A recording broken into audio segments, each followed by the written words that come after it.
Hello, I've gotten my evening burps out of the way and I'm ready to stream. Good evening. Welcome to the 2024, the Thor Z 2024 recap stream. I'm very pleased to be here. Um after a long wait, of a couple weeks, I guess. I'm ready to do this. I'm ready to kind of go over the previous year of streams to kind of look over what I did last year and to kind of go over a bit of what I'm likely going to be doing this year in 2025.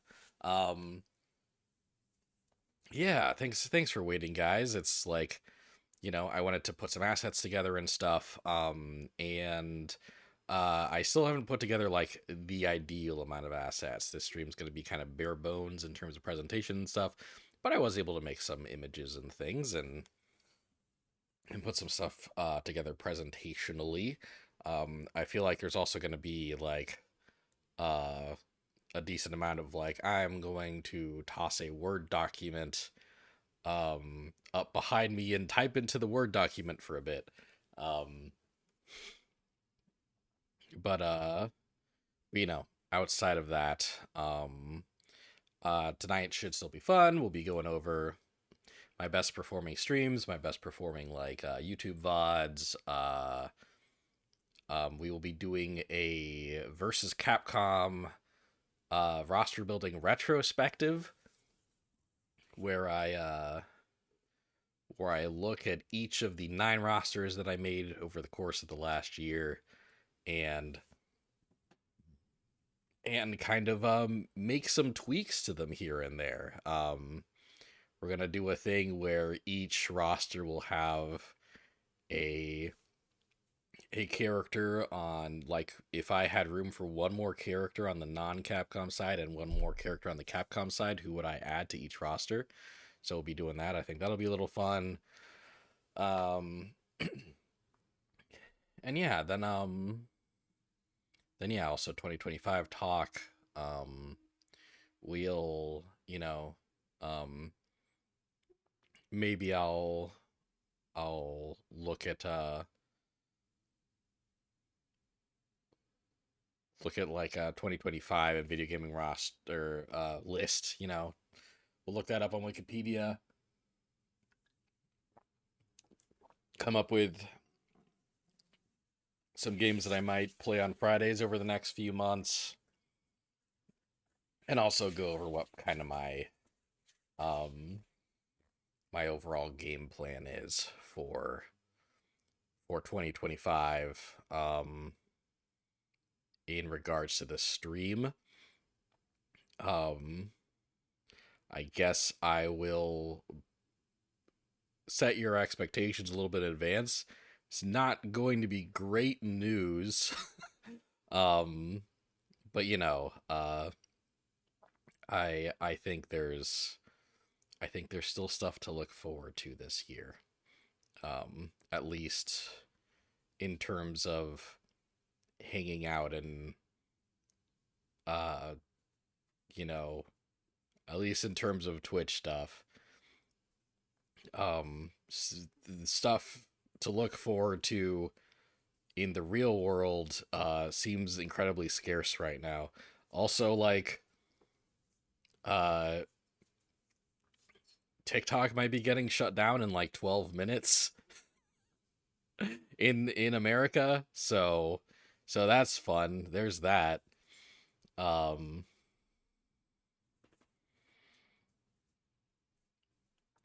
Devin and I have this little ritual where um where instead of sending each other TikToks on the fly, we'll like save up a little pile of TikToks to send each other. And then when both like we both have some time free and we're both just like, hanging out in our room together and relaxing and cuddling, we'll send each other our piles and then watch our piles together. Um and Dev and I both have piles saved up that we might not get to send to each other before TikTok becomes unavailable in the States. As of this recording, as of this, as of this live stream right now, it's still not incredibly clear um whether TikTok will just get pulled from the App Store and it will still like run for people that have the app, or whether TikTok will shut down service for anyone in the country. And it's also unclear if that happens, when that'll happen. It's not clear if that's going to happen at, you know, midnight Eastern time or midnight Pacific time or noon the next day. Um, but I've heard some people saying 8:30 Eastern, which is now in 10 minutes. YouTube Shorts is about to get a lot worse real quick, lol. Everything yes, probably, but also everything to do with Meta is about to get a lot worse real quick. Uh like you've probably already noticed like Instagram and Facebook getting like worse. That's going to keep happening more. They'll make a special task force to hunt down TikTokers, and Dick Wolf will make a TV series about it. Oh yeah, that's the fourth option I didn't consider. Good point. Time to get that VPN. Yeah, at this point I'm not opposed to VPNs. I don't know if like I I'm a man with like, an executive disorder, and something about like figuring out how to put together a VPN and then following through with it just feels like too much effort. Um like yeah, it just like trying to get like I like the way my brain is wired would rather like just stop using TikTok forever than find a workaround to use TikTok in like a weird way. I don't know. I might change my mind on that though. We'll see. Oh yeah, also I got a haircut. Got a haircut today. Um and maybe I'll look a little less absurd at the beginning of each stream. Um It's been bugging me. Like I'll just have like scraggles all over that I wasn't able to fix before I started stream. So that's nice. I'm looking nice and dapper for tonight's stream. Um, yeah, yeah. Let's do some reminiscing, shall we? We'll start with we will start with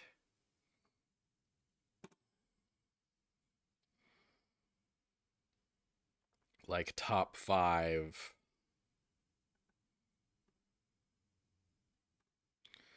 Um,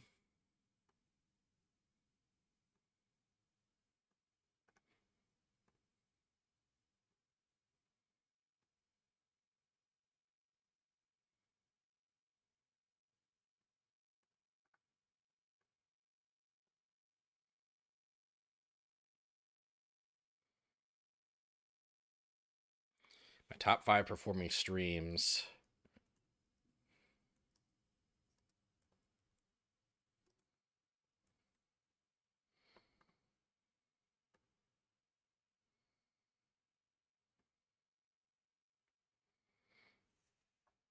From 5th place to 1st place, and I'll do that via nice little thumbnails.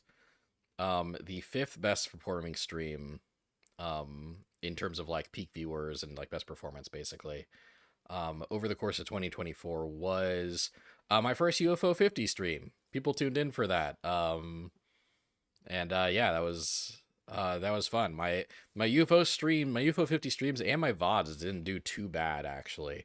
Like it seemed like there were people poking their heads in and checking that out.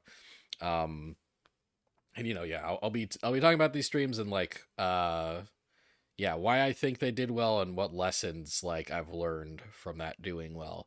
And yeah, lesson I learned from UFO 50, I guess, is that if I love the game a whole lot, people will stick around and watch me play it. This is a game that I anticipated for months and months, and I guess like I've been hyping up for years. Actually, I've been hyping up for years So I guess people that know me and knew how much I was looking forward to it would kind of come in and watch me play it. So that's nice. I did have a blast with those UFO 50 streams. Those were good. Those were some good streams. It's the first one that performed the fifth best. Fourth place was my 2024 schedule stream where I also did the franchise playthrough tournament. Um, the winner of which has still not been played because the caveat of the winner Wario Land is that I I'm going to wait until the majority of that library is available on Nintendo Switch Online, and it's not. It's not. Not a single Wario Land game has been added since they added Game Boy and Game Boy Advance functionality. It's just Wario Land 3 on there. I need 1, 2, and 4 on there before I can continue. Um, but anyway, yeah. Yeah, people tuned in for this. And that was nice. But also that's one where I kind of like asked pretty much everyone I knew to like tune in and contribute and like vote for games and suggest games for me to play and stuff. So this I just like last year the stream where I did that, like the lesson I learned is, yeah, if I beg all my friends and fans to tune in once or twice a year, they'll do it. But like that's a lesson that I can't really do anything with. That's not something I can keep utilizing because there'll be diminishing returns. I'll be the streamer who cried wolf if I ask for that every time I want people to tune in. Um, but it was, that was a fun stream. That was a fun stream, and I think that was also the stream where I like went through people's submissions for what I should play next, and I did. It was fun to come up with a submission form for that. It was fun to go through submissions. I think that was a really fun stream overall. But I think they're fun because like I get to kind of interact with everybody and kind of see what people want me to do, and it's fun. It's fun. I do like that. The third most popular stream, the third best performing stream that I ran last year, was my first versus Capcom stream. Um, it's the stream where I did Netflix versus Capcom, followed by DreamWorks versus Capcom. Yeah, people showed up, people interacted, people like uh, like yeah, people watched this live, and people also watched the VOD, and yeah, I think doing this stream was such a great experience that like I did like 5 more streams just like it. And this this is the best performing uh out of all the versus Capcom streams on Twitch. But it's not the Netflix versus Capcom and DreamWorks versus Capcom were not the best performing VODs on YouTube, which I will get into later. Yeah, I guess lesson I learned from that is like, I liked doing the versus Capcom streams a lot, but they were also a lot of work. Because, the way I did these versus Capcom streams were I made all the character icons like, you know, with my own like image editing software and stuff. Well, I didn't invent GIMP. Um, but I used GIMP uh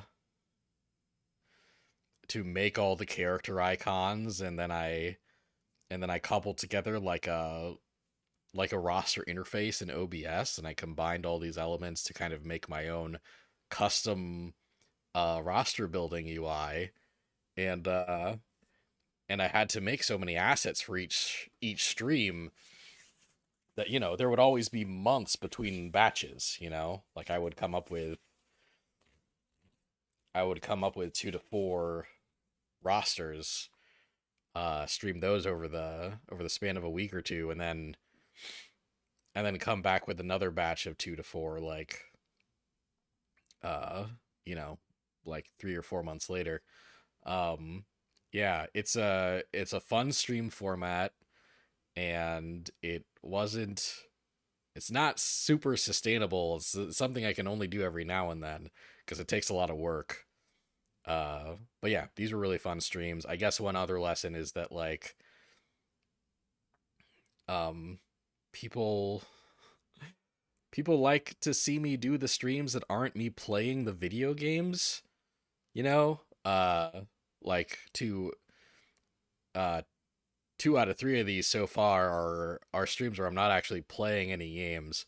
Um and second place is my anniversary stream. Um my first the first anniversary of me streaming regularly, um that was my second best performing stream of the year. Um but that's kind of a skewed number, because most of my streams are between 3 and 5 hours long. My anniversary stream was 8 hours long. So, the lesson I learned is if I stream for longer, more total people will come and watch. That's kind of a lame lesson. It's kind of an obvious one. Um, that was still like a cool stream, I think. Like what I do, I did a full I did a full body cam playthrough of WarioWare Smooth Moves, which unfortunately suffered from technical difficulties. Uh, I didn't realize that the motion, like the Wiimote that I was using to play it, was kind of broken. Anytime I moved it around too much, the game would it would disconnect. Um, so that playthrough itself was kind of janky and probably frustrating to watch, honestly. But then I also did my Sega versus Capcom roster in there. Um, so I guess technically Sega versus Capcom is my best performing versus Capcom stream, but that was bundled into like everyone watching for my anniversary. So I think if you separated it, it wouldn't have performed as well as the first Capcom stream. And what else did I do? I played Tekken for a bit. That was fun, and then I think I played some Smash Bros because there was a Spirit event going on. Yeah, mainly I just did a bunch of stuff I thought would be fun, and hung out with you guys, and that was really nice. But the best performing stream, um, the stream I did that performed better than any other in 2024. I wonder if anyone has any guesses. I wonder if anyone can guess what my best performing stream of 2024 was. Like, I was personally shocked by this. Like yeah, it's not one of my UFO 50 streams. It's not one of my versus Capcom streams.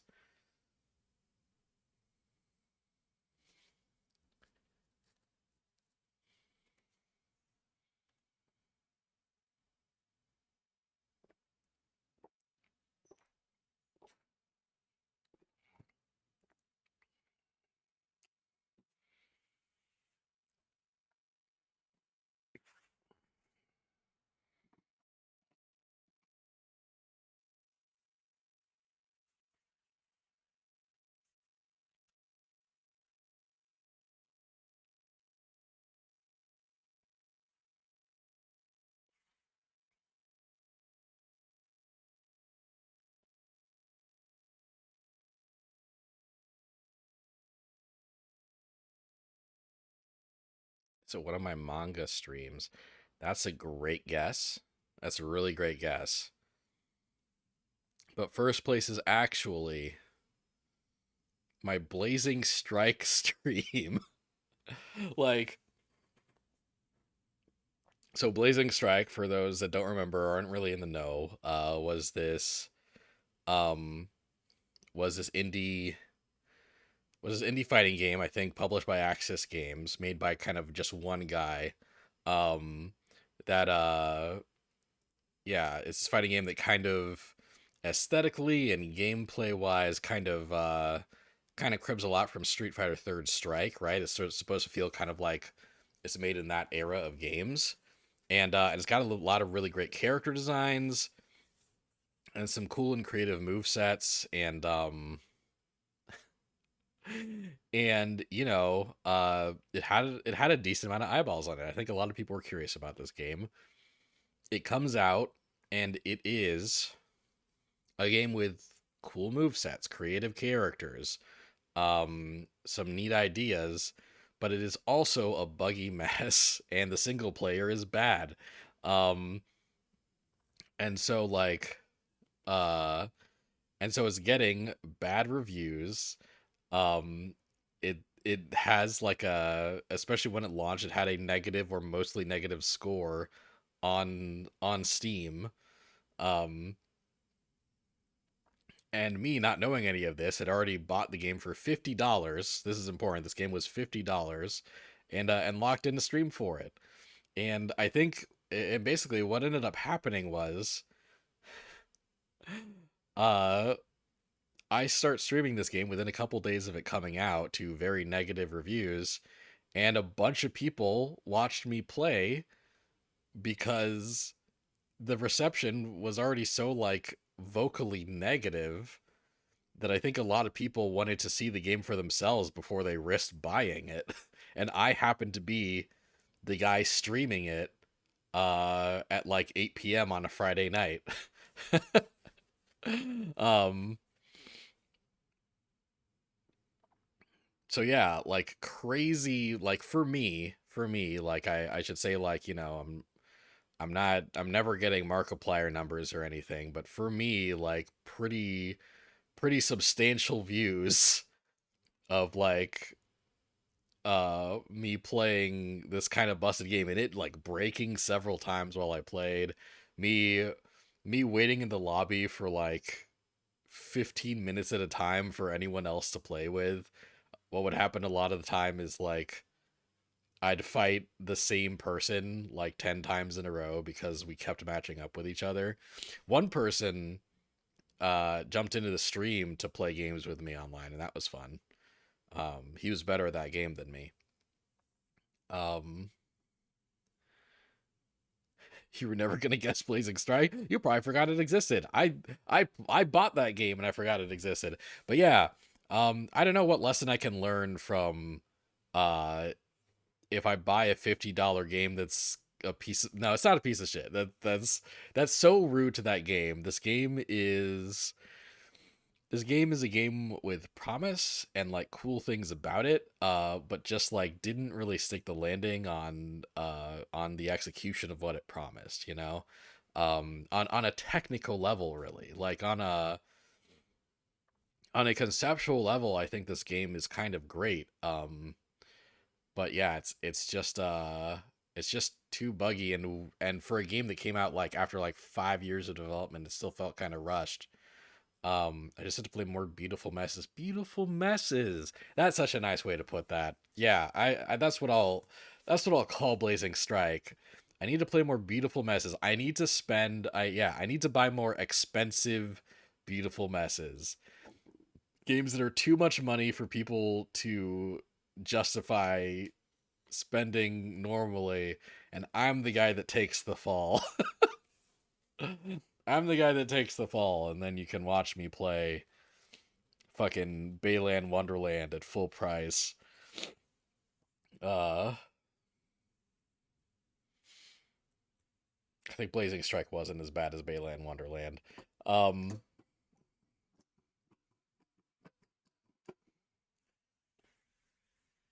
but yeah, those were the best live streams. Those were the best performances of me streaming live,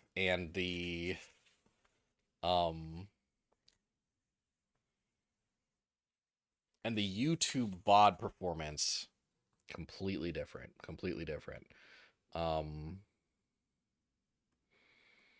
before I get into YouTube VOD performance, though, I should I should probably do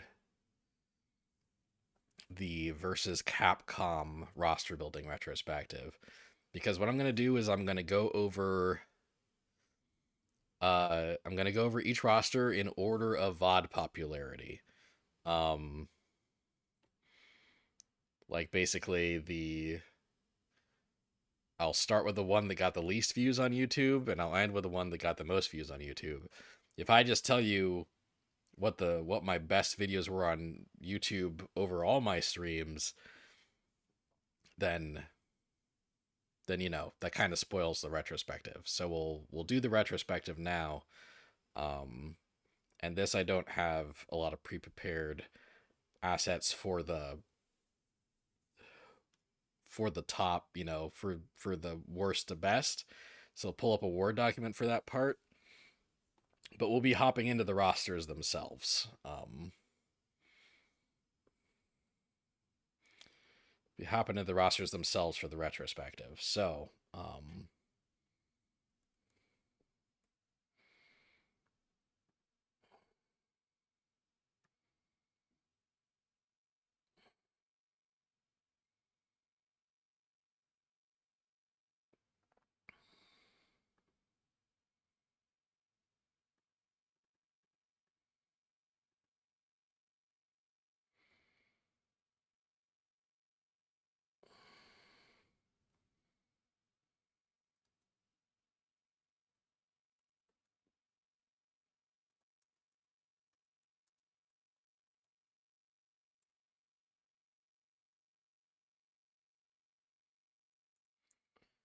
let's see.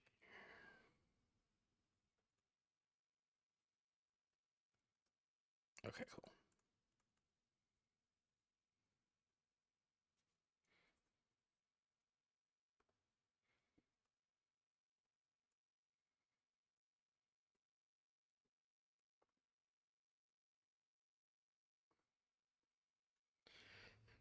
Okay.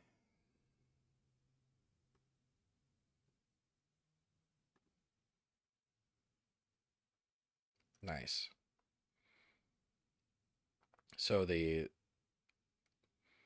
So my versus Capcom streams from ninth place to first place. My worst um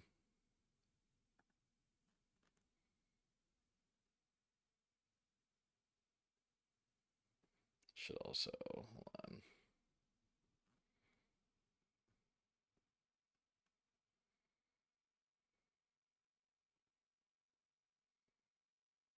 I'm gonna pull up my info in another window here.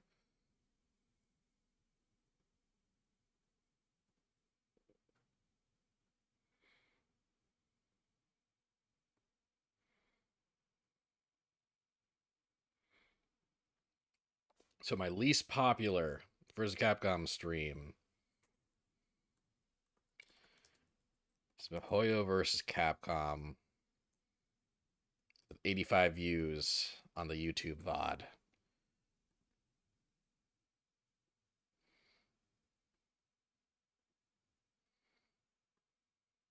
So this is MiHoYo versus Capcom.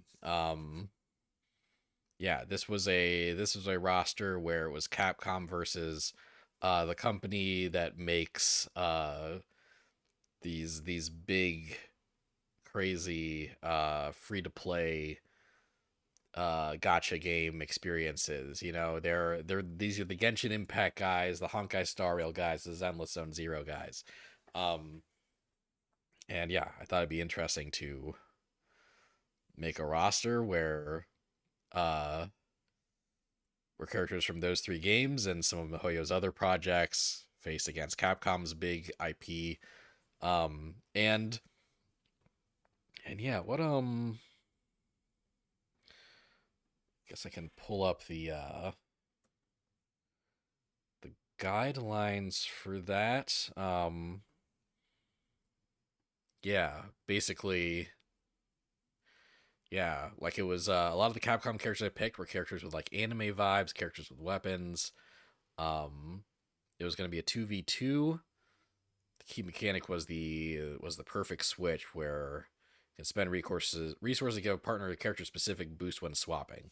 Obviously, that like didn't really inform too much of my character decisions, if I'm being honest. But but yeah, I think this ended up being a fun roster. I'm not shocked that this got the least views, and I think it's okay that this got the least views. This this was a fun roster to put together, but I think the reality is that the Venn diagram of people that like Hoyoverse games and people that are really into Capcom games, like, to the extent that they care about versus Capcom, I think I think those circles have the least overlap of any of my other versus Capcom rosters. Um, did I do this before Zenless Zone Zero came out? Um, I did this when Zenless Zone Zero had been out for 2 weeks. And none of the post-release content had come out yet. Um, so actually, yeah, should I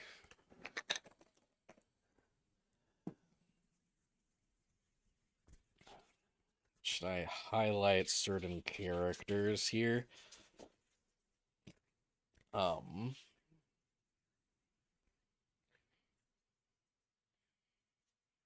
like I don't really have a way to make these icons really big really fast. I can make them bigger, but it takes a minute.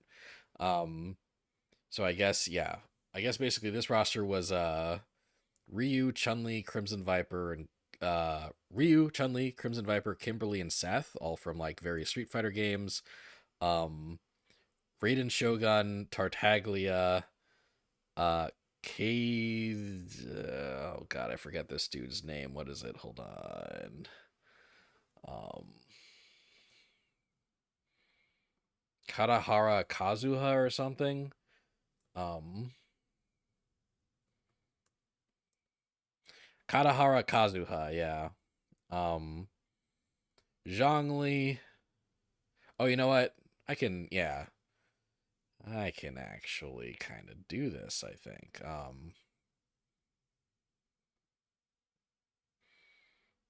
Like Ryu. Oh no. Well, no. It might be too much work to make them all bigger. And also it's that'll make this whole retrospective pretty long. So, yeah, Zhongli and yeah, sorry, Raiden Shogun, Tartaglia, Kazuha, Zhongli and Arataka Ito all from Genshin. And then we got Morgan and Sinko from Darkstalkers, Mega Man.exe, and Tron Bon from Mega Man stuff, and Wesker from Resident Evil versus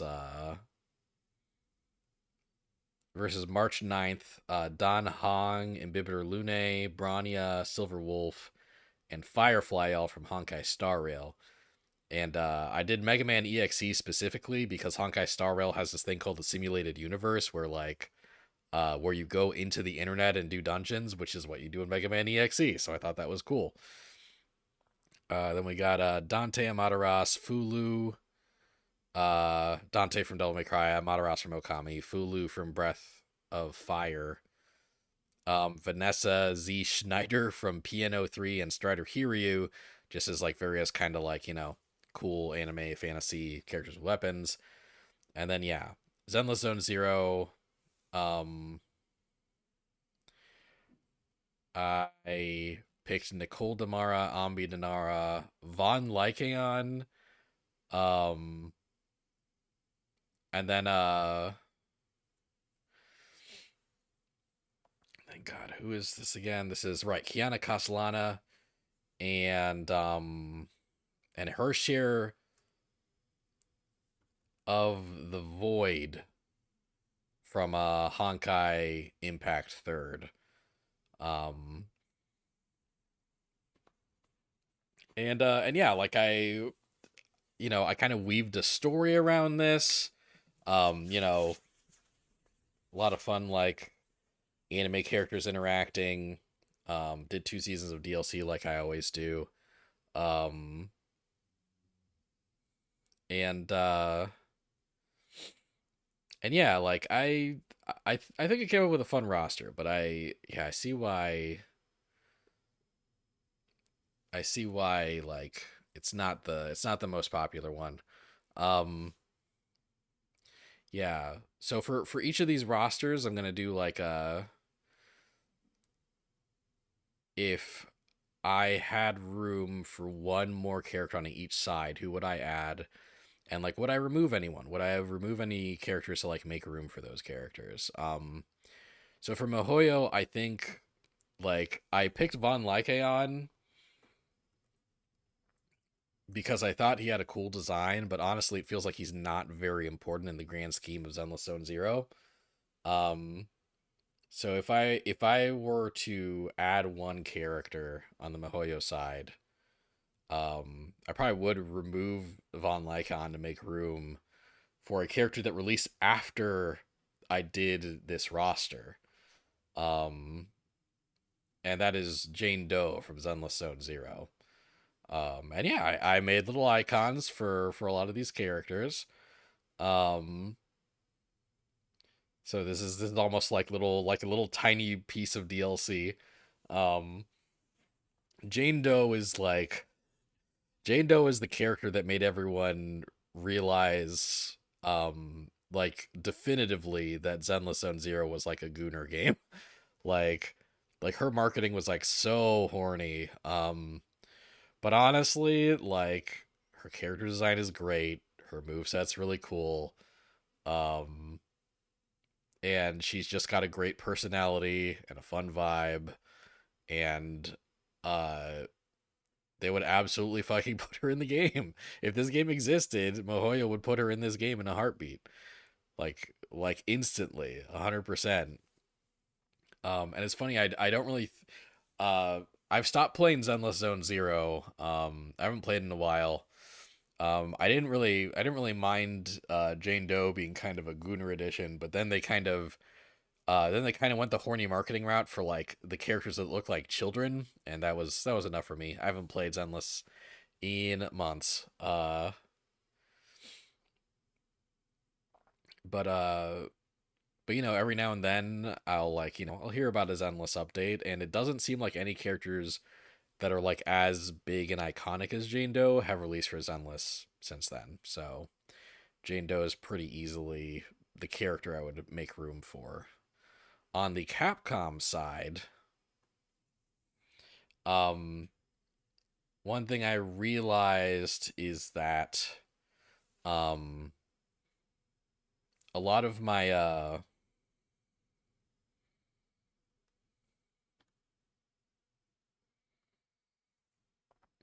a lot of my Capcom characters are more like sci-fi or characters with like high tech stuff, like either modern day stuff or like sci-fi or high tech stuff. Um and and they kind of outnumber the fantasy characters I have. Mihoyo's got like a mix of like it's got almost an even mix of like modern day um sci-fi and fantasy, right? Because Genshin is the fantasy, Zenless is the modern day, and Honkai Star Rail is the high tech. Um is like the sci-fi. Um but Capcom's got a lot of sci-fi in modern day, but it doesn't really have a lot of fantasy. I think the characters you can argue are fantasy are like Folu, Amaterasu, not even Strider's sci-fi, Strider's high tech. Um and then Monster Hunter, maybe. Like Virgil and Dante have fantasy vibes, but they're also like modern day. They're more modern day than they are fantasy, probably. Um, so I would even that out with a character that I think has strong fantasy vibes, which is San, um, the granddaughter of the original San, kind of returning from Marvel vs. Capcom 2. She's got that magical staff. She's got a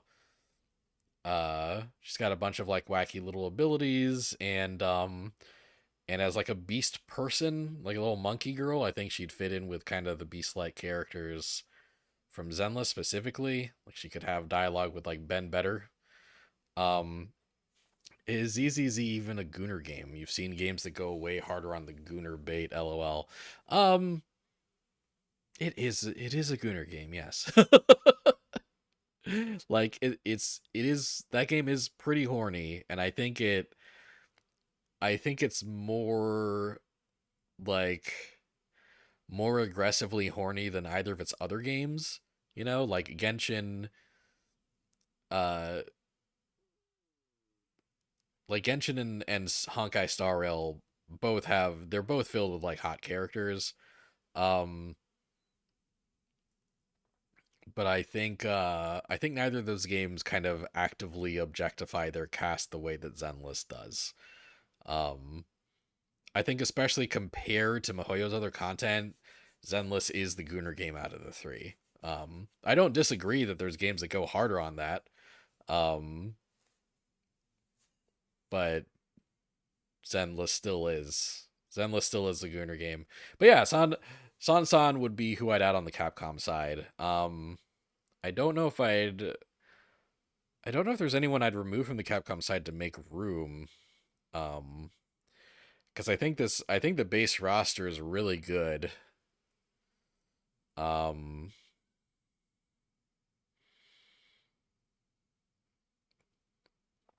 and the DLC also is kind of uh filled with essential additions. So like Sansan would basically be like if I just had an extra slot free, Sansan would go in that slot because I don't want to remove anyone to make room for her.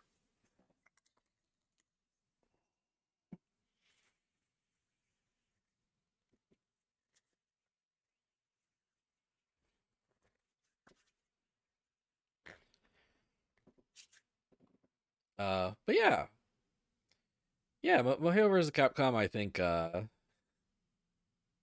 I'm glad I did Mihoyo versus Capcom. Like I came up with some fun character interactions, and it was fun to do research for this. Devin helped me do research for the Genshin side of things. And then and then I was kind of left to my own devices for the Honkai Star Rail stuff, which I had played a good amount of, and the Zenless Zone Zero stuff, which uh which had just come out. Um, I also did as much Honkai Third Impact research as I could, and I stuck a character from Tears of Themis, Vin Richter. I snuck him in there, and I thought that was fun. But yeah, yeah, yeah. I'm not too hurt about ninth place for this. It makes sense to me. It'd be cool if more people notice this roster, but you know, if I had to rally for one roster for more people to notice, I don't think it'd be this one.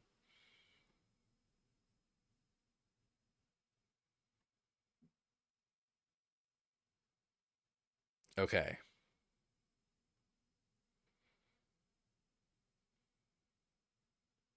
Mihoyo vs. Capcom is also the only roster that had less than 100 views over the last year. Um, Eighth place is DreamWorks versus Capcom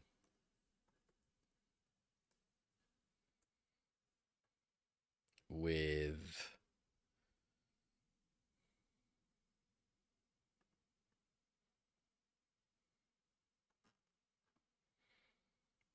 159 views.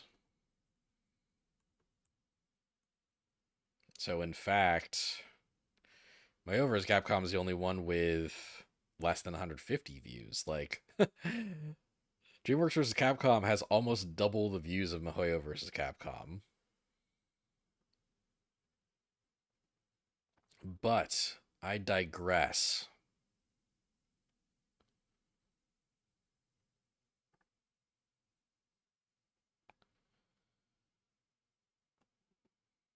Where are you, DreamWorks? DreamWorks versus Capcom. This one I am a little sad that more people didn't notice. This is kind of this is kind of one of my sillier rosters, I think, but I love how silly it is. More Shrek fans showed up than the Gooners, lol. Like the Shrek fans aren't Gooners themselves. Come on, man. you think you think people looking at that a hunk of green all day aren't Gooners?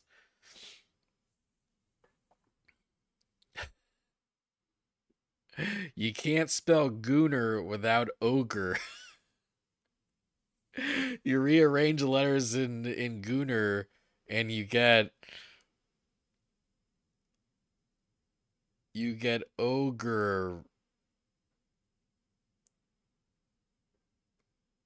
Uh,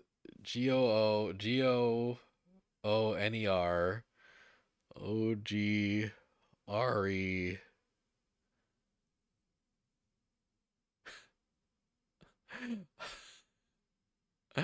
you, you can't you can't spell Gunnar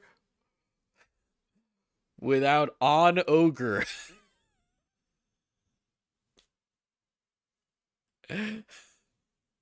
You rearrange Gunnar and you get on ogre. People are getting on ogre. That's why they're Gooners. Or no ogre. Yeah, good point. So I guess maybe Shrek fans are the opposite of Gooners because Gooner is no ogre. I think I'm correct. I think on ogre is correct. True, the Venn diagram between Gooners and Shrek fans is a circle. Yeah, man, on ogre. Anyway, DreamWorks versus Capcom. This is a really fun roster to come up with because I basically I came up with a lot of like rivalries and relationships, right? Um this is for example, this is the only roster um that has Lord Raptor in it on the Capcom side from Darkstalkers, and I put him in because I thought he could have um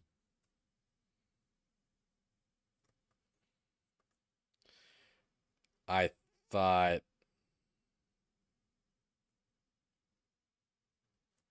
thought he could have a rivalry and an interaction with Poppy from Trolls as two characters that like love music and performing, you know?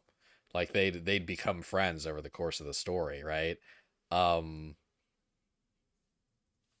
I had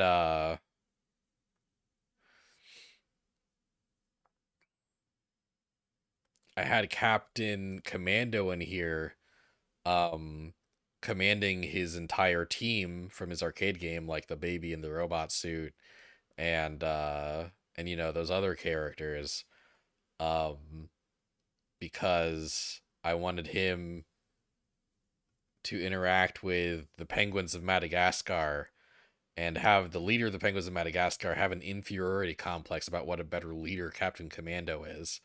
But he'd realized by the end of the story that his fellow penguins really value him as a leader, and Captain Commando would be the one to teach him that.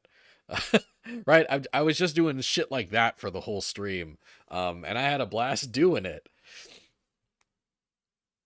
What was the fun thing with Pink Ostrich? Was it Boss Baby? Oh my god, you have such a good memory.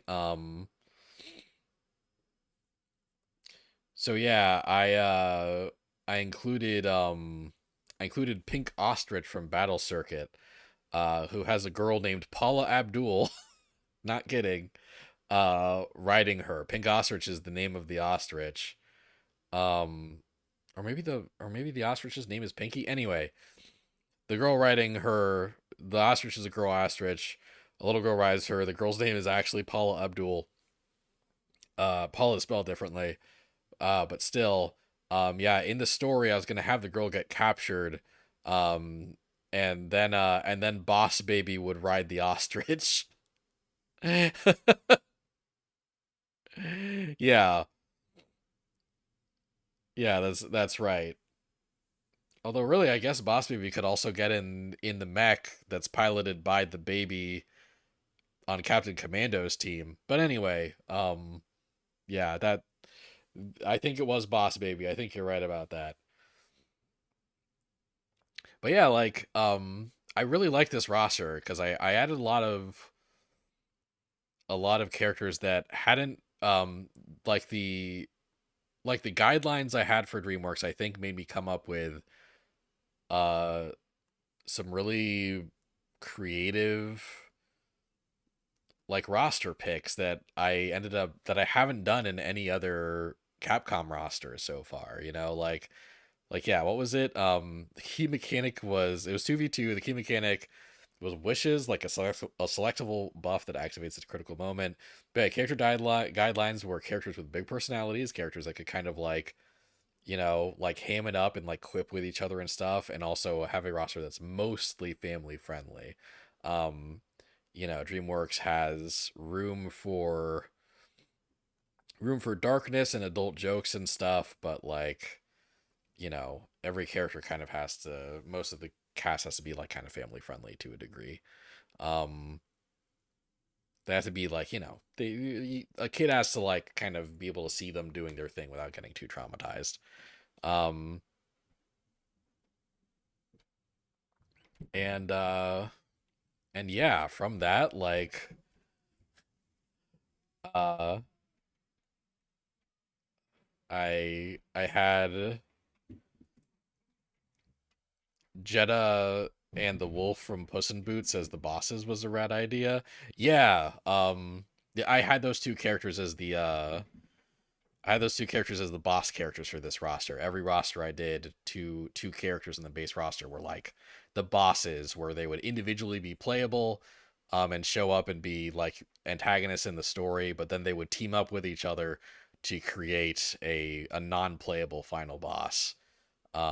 Kind of like uh Sigma and Ultron in Marvel vs. Capcom Infinite. I think that's one of the things that game did right in a very short list. Um, but yeah, because like I also had Ratha and Ryder from Monster Hunter Stories. That's the only time I've done that so far. Um, this is this is the only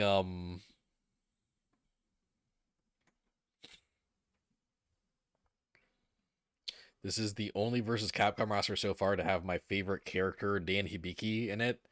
My favorite Capcom character, Dan Hibiki, he's in it as DLC because I think his goofy ass would be perfect in a DreamWorks game, and I did not do that for selfish reasons, or at least I tried not to. Um, and yeah, like I made sure to uh include some classics on the DreamWorks side, we got Megamind here. Um,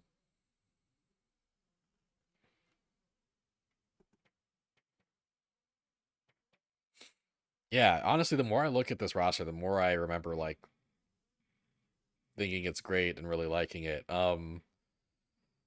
So so if I were to add a character on the DreamWorks side, this is a character from a movie that hadn't released, and I think maybe barely even had like media for it. Like I think a trailer wasn't even out for this movie yet when I put this roster together. But I think the character I would add is Roz, aka the Wild Robot from the Wild Robot. Um, I've heard that this movie, I haven't watched this movie yet, but I've heard that it's phenomenal, and really charming. Um, it's directed by the guy that did Lilo and Stitch, who is also the voice of Stitch. Um, and yeah, this it seems like a good character design, and it could do cool robot stuff, and I'm sure like I think it like teams up with animals and stuff, and maybe it can incorporate that into its move set. Um, yeah, I I feel like this would be a good addition. Other characters I thought of on the DreamWorks side is the Wolf from the Bad Guys, and I feel like Wolf would like kind of have his heist teammates in his move set, um, especially since that movie's getting a sequel this year. Um, and like in terms of how I'd make room, um, like I didn't. One thing that like I've kind of had to begrudgingly admit to myself is that um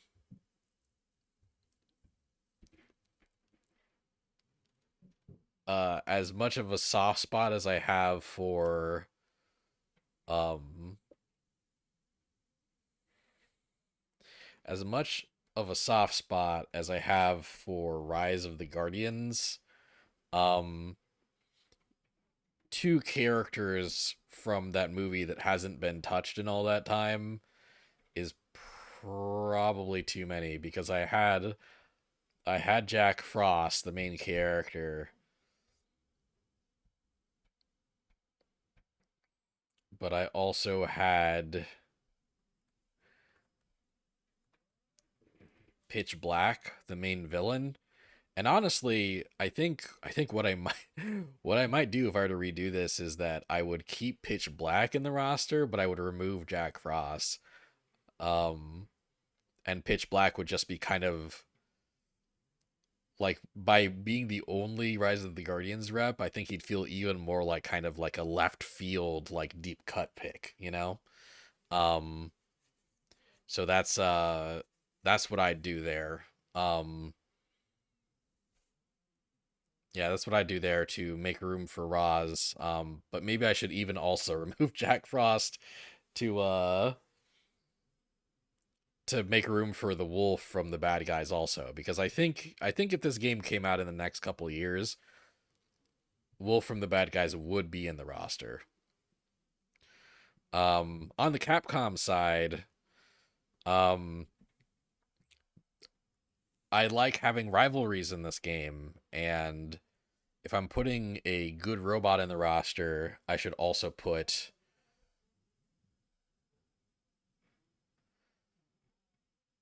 um an evil robot in the roster.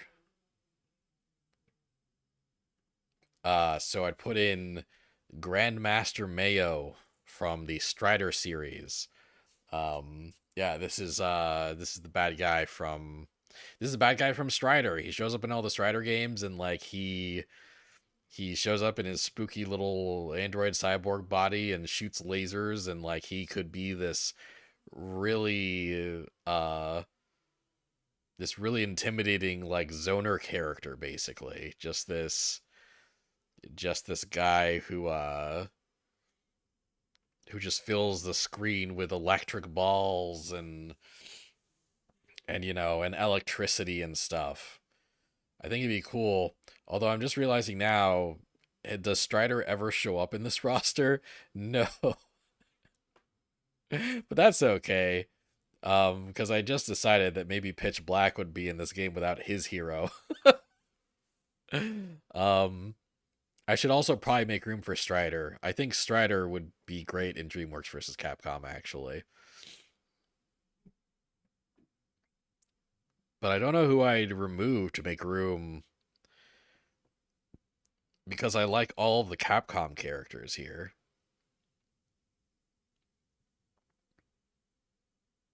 Yeah, yeah, that's tough. Like, I think if I had to remove a character, it'd be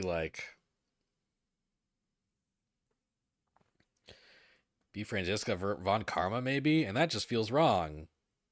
Yeah, that feels terrible. I'd hate to do that. I'd hate to remove her. Um, So anyway, yeah, I think DreamWorks vs. Capcom is an underrated roster of mine. I'd love this to get more views.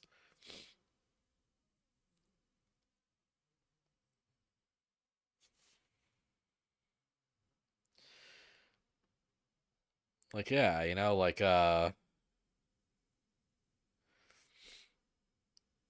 I guess another thing I feel like this roster is missing is like, I already have three Kung Fu Panda characters in the base roster. Um I got Poe, obviously. Um I got Tigress, right? And I got Tai Lung as kind of the Akuma. Um, but honestly, I feel like there should also be a fourth Kung Fu Panda character, like in the DLC, right? Like I think either the peacock bad guy from the second movie or the chameleon bad guy from the fourth movie would be really good picks as another like Kung Fu Panda rep.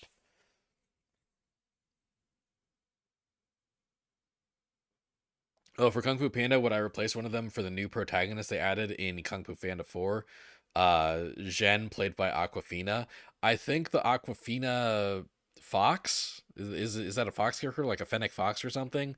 I think the Aquafina Fox character is a good contender for DLC. Um, like I would not replace her. I would not replace Po or Tigress or Tai Lung with her. I think all three of those characters remain more important than her. Um, and I think the two villains I mentioned would be cooler than adding her if I only had one more Kung Fu Panda slot. Um, but I think she is the character that deserves to be in the game the sixth most, right? After those other five characters, if there's still room, yeah, she should be in it. But I do say that as someone that hasn't watched Kung Fu Panda 4, and maybe her moveset would be really cool, and I don't realize that yet. This is a solid roster, but you do think getting rid of Jack Frost for Roz is a good idea. And something I probably would have done had the Wild Robot existed when this came out. You know, yeah, maybe I don't want to give myself that much credit. Maybe I wouldn't have had that idea at the time, but after thinking about it for a while, I did have that idea. Um, yeah, yeah, I like this roster a lot. Max, if you ever see this, this is for you, buddy. Love you. Um, Max is my friend that requested that I do this, but I don't think he's watched me put together the roster yet. He's a busy guy. Still love him. So,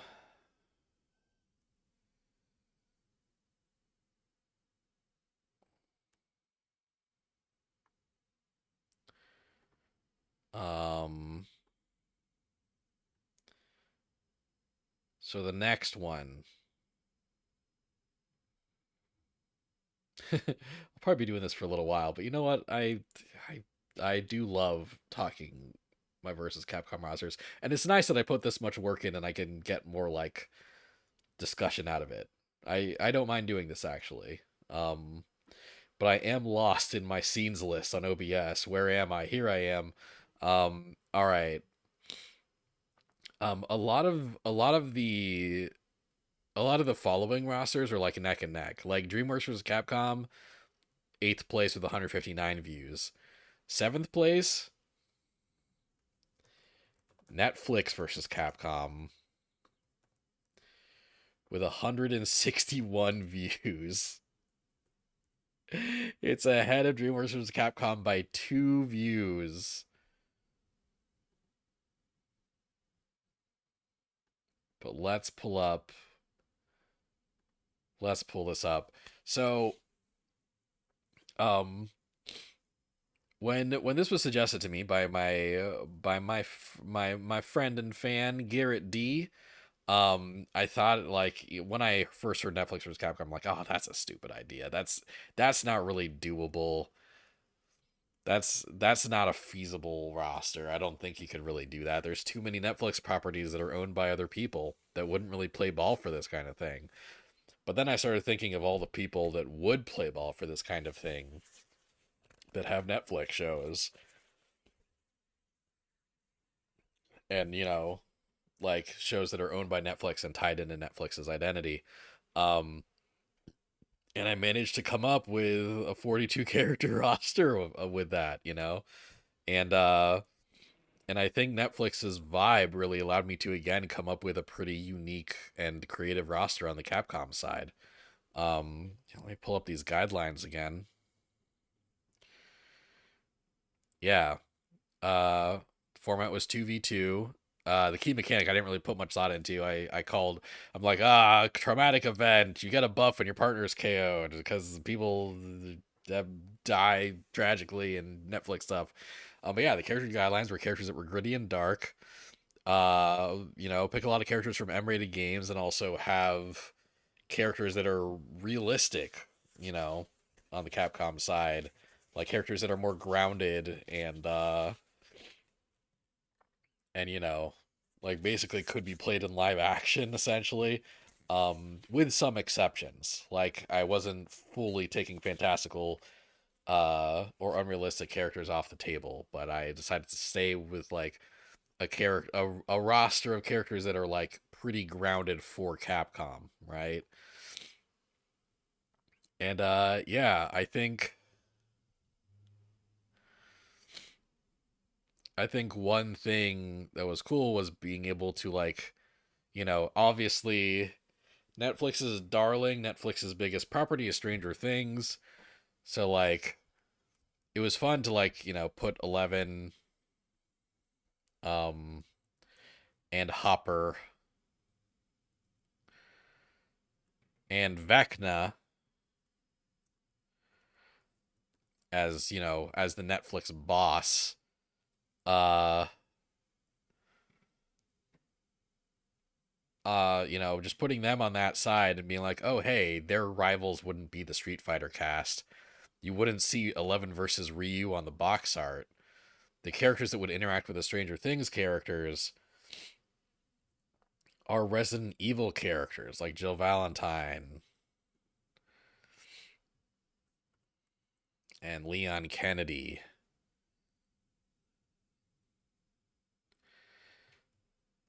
and Lady Dimitrescu, um, who is not the Netflix boss, who's not the Capcom boss. Whoa, oh, okay. Um,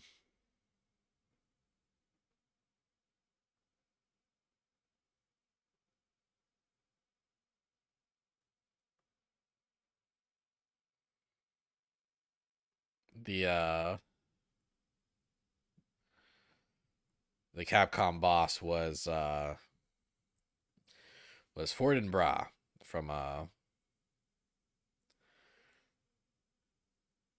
from Onimusha. Um, just took damage from seeing bad box art Mega Man again a little. Yeah, like I try to add like kind of goofy like left field characters in each of my rosters. And for Netflix, the goofy character for Capcom, the goofy character was bad box art Mega Man. And on the Netflix side, that was um Tim Robinson as an amalgamation of the characters he plays in his sketches in I Think You Should Leave. Which I'm still very proud of that idea. Um Other kind of left field characters I was really proud of. Like one thing I liked is that yeah, like Stranger Things and Street Fighter weren't rivals, right? Stranger Things and Resident Evil were rivals, and Street Fighter was rivals uh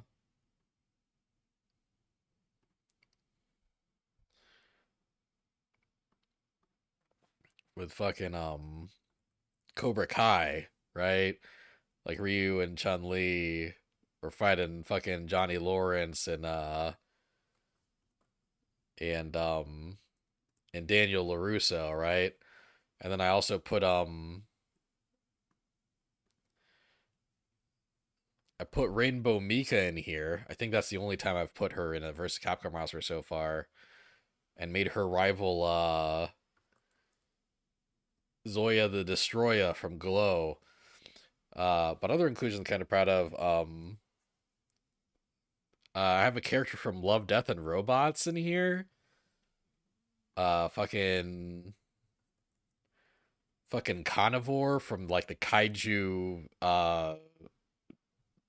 like bar fight episode.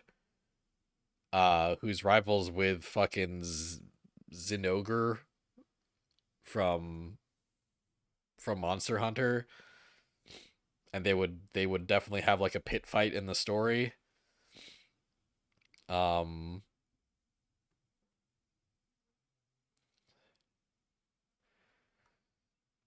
fucking Roxette from the video game VR sex episode of Black Mirror, the fighting game VR sex episode. This is this is also the roster that uh the only roster so far that I've put um Pragmata guy in his DLC. Uh and we still don't know if that game's ever going to come out. I wonder if we'll hear something about it this year. Anyway, yeah, this this honestly is like this might be my favorite roster that I've done. Um like I think it really does feel like what Netflix and Capcom would put together if they, um if they were to collaborate. But I do think that I do have a glaring absence on the Netflix side, and I do have a glaring absence on the Capcom side. So if I had room for one more character on each side, I would remedy that. The way I would remedy that on the Netflix side is to add the front man from Squid Game. Um, when I put this roster together, I'm like, I don't think there's any character from Squid Game that makes sense as a fighting game character. So I would just remedy that by putting a Squid Game stage in the game. That was my justification. Um, After watching season 2 of Squid Game, I've realized I was wrong about that. And that I was probably still wrong about that when season 1 came out. Um, I think I think you could make a decent move set out of the guy that runs the Squid Games. Like basically make him kind of a summoner character, have him call out uh, you know, like have him use moves where like he calls out the guys in the pink jumpsuits with guns, like have him call them out as part of his move set. Um, he'll have a super move where if like it's a counter super where he'll like, he'll press a button, and if the opponent moves, then the porcelain doll girl notice from the red light green light game notices that the opponent moved, and then the opponent just gets like shot down. um Frontman can also have some command grabs, and like season 2 just came out, so I'm not gonna have any spoilers for season 2. um but some of the things that Frontman does in season 2 did make me realize that, yeah, this guy has potential for a fighting game moveset. And honestly, like a Squid Game representative in a game like this is necessary. If Netflix does a collaboration with Capcom, if Netflix versus Capcom ever exists, a a Squid Game character is necessary. And I think Gi Hun, the protagonist, does have potential as a playable character also. But I think if there's only one Squid Game rep, I think Frontman's good. I think Frontman's a good pick.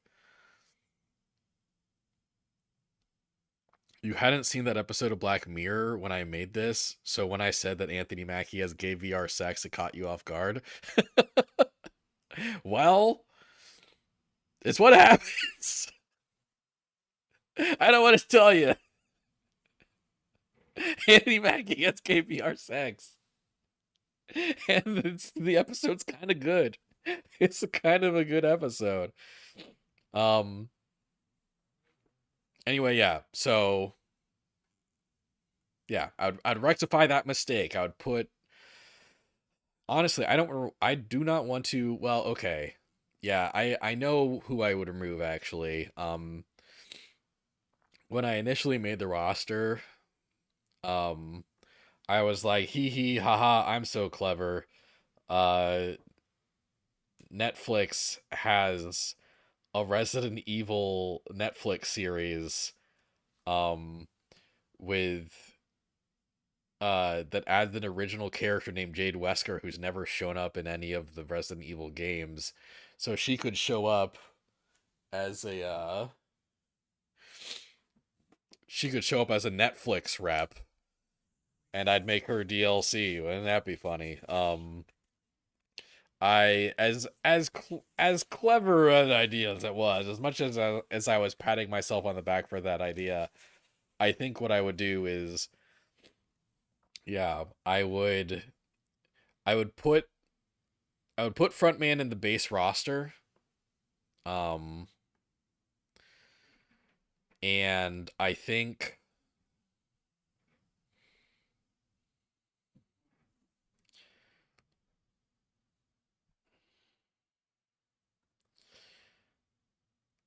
I would take Rayla from the Dragon Prince, and move her from the base roster, into season 1 of DLC.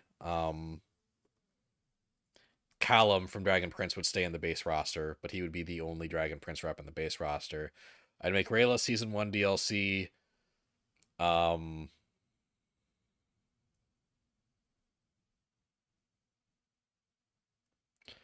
I would I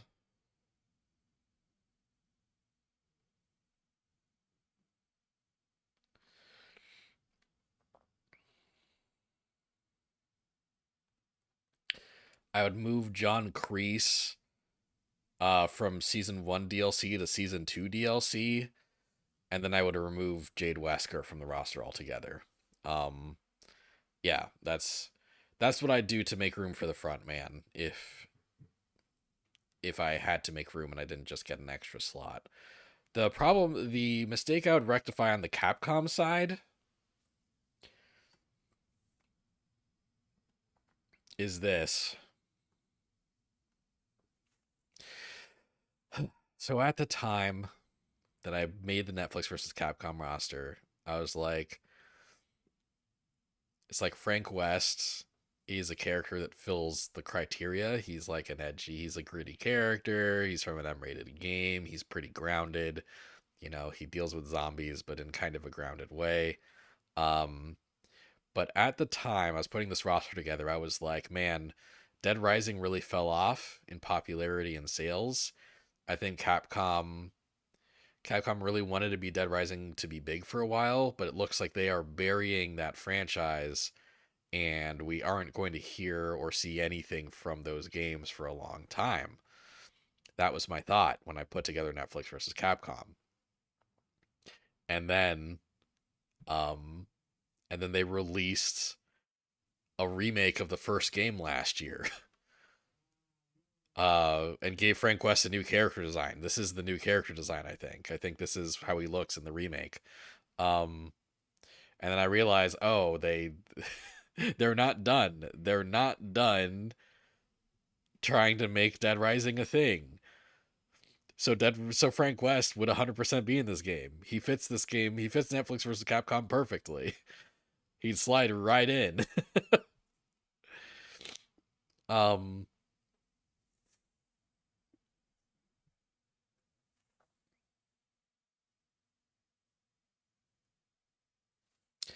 and if I had to remove a character, I don't know, probably um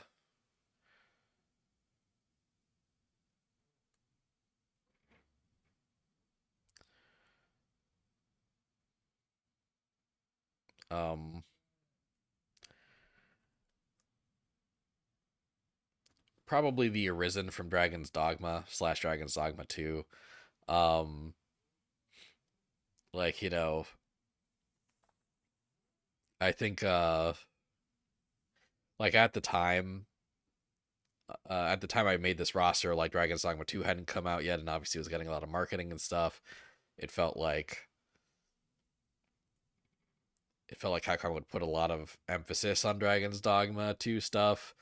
But the game's out and it sold pretty well, but I think I don't know. I get the vibe that maybe the Arisen wouldn't be in this game. And also like it's kind of a boring pick, just aesthetically it's a knight. It's a knight in armor. Like, like I'm sure they could have cool moveset stuff going on for it, but I think it's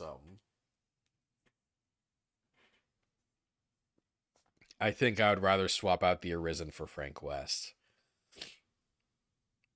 which is a crazy thing to say, but here we are. Yeah, yeah. I think Netflix versus Capcom is kind of my favorite roster I put together. Uh, like yeah, I think Netflix versus Capcom, since it's so low on the popularity scale of my versus Capcom rosters, I think it's the underrated list. I think it's the underrated roster. I had a lot of fun with this one, and I think I'm very proud of it. I'm very proud of this roster. I think I did a good job. Capcom will keep putting Frank in all their versus games until morale improves. But what if that's the reason that morale hasn't improved? You ever think of that, Capcom?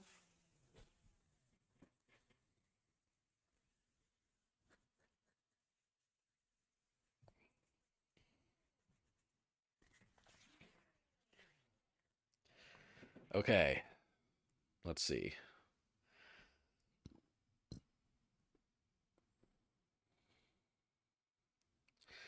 Sixth place.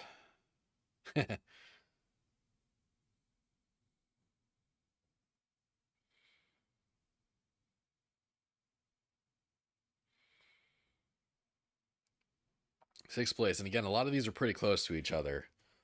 Um,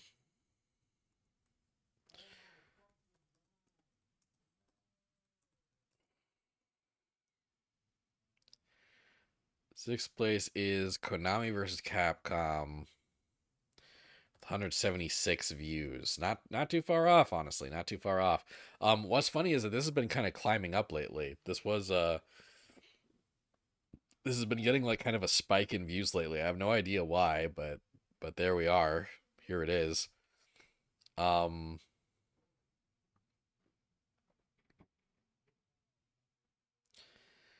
and yeah, I think this is just like a solid roster. I think this is a pretty fun roster to put together. You know, I think the funniest thing I did, and this is the first and only time I've done this so far, um, is that I added a character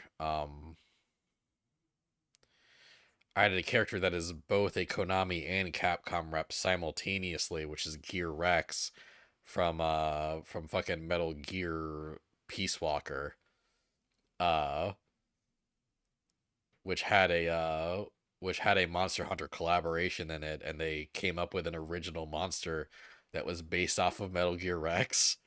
And it's like shit. This is both a Konami character and a Capcom character. I'm gonna put in the roster, and it's gonna be smack dab in the middle of it. Um, and yeah, I let's see, what were the guidelines for this again?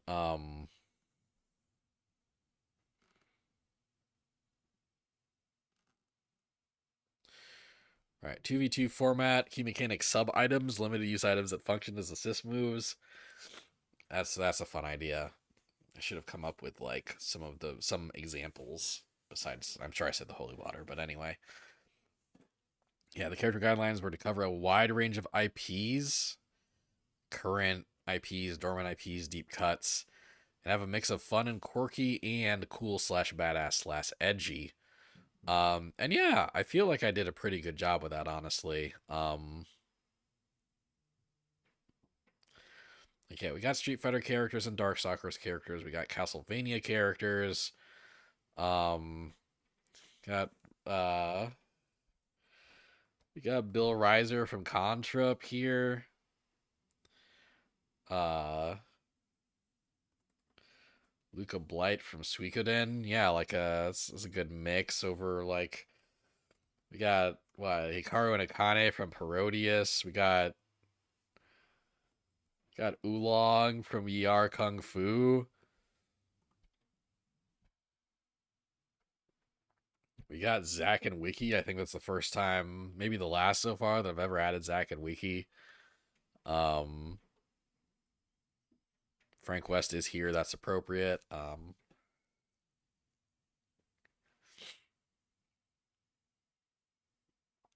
And lots of Lots of Kojima characters and stuff. You got Snake and Revolver Ocelot and Raiden. You got Psycho Mantis as DLC. You got Senator Armstrong as DLC. You've got Jehuti from Zone of the Enders. You got Castlevania characters. You got Gene from God Hand and Regina from Dino Crisis. Yeah, and you got a good mix of like uh got like retro stuff in here too. Like I see like Sparkster um from from from Konami in here, but also Arthur from Capcom. Yeah.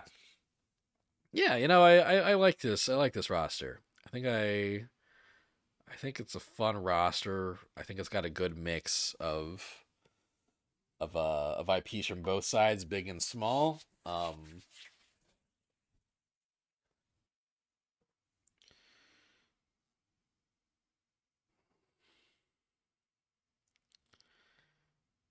Yeah, if I were to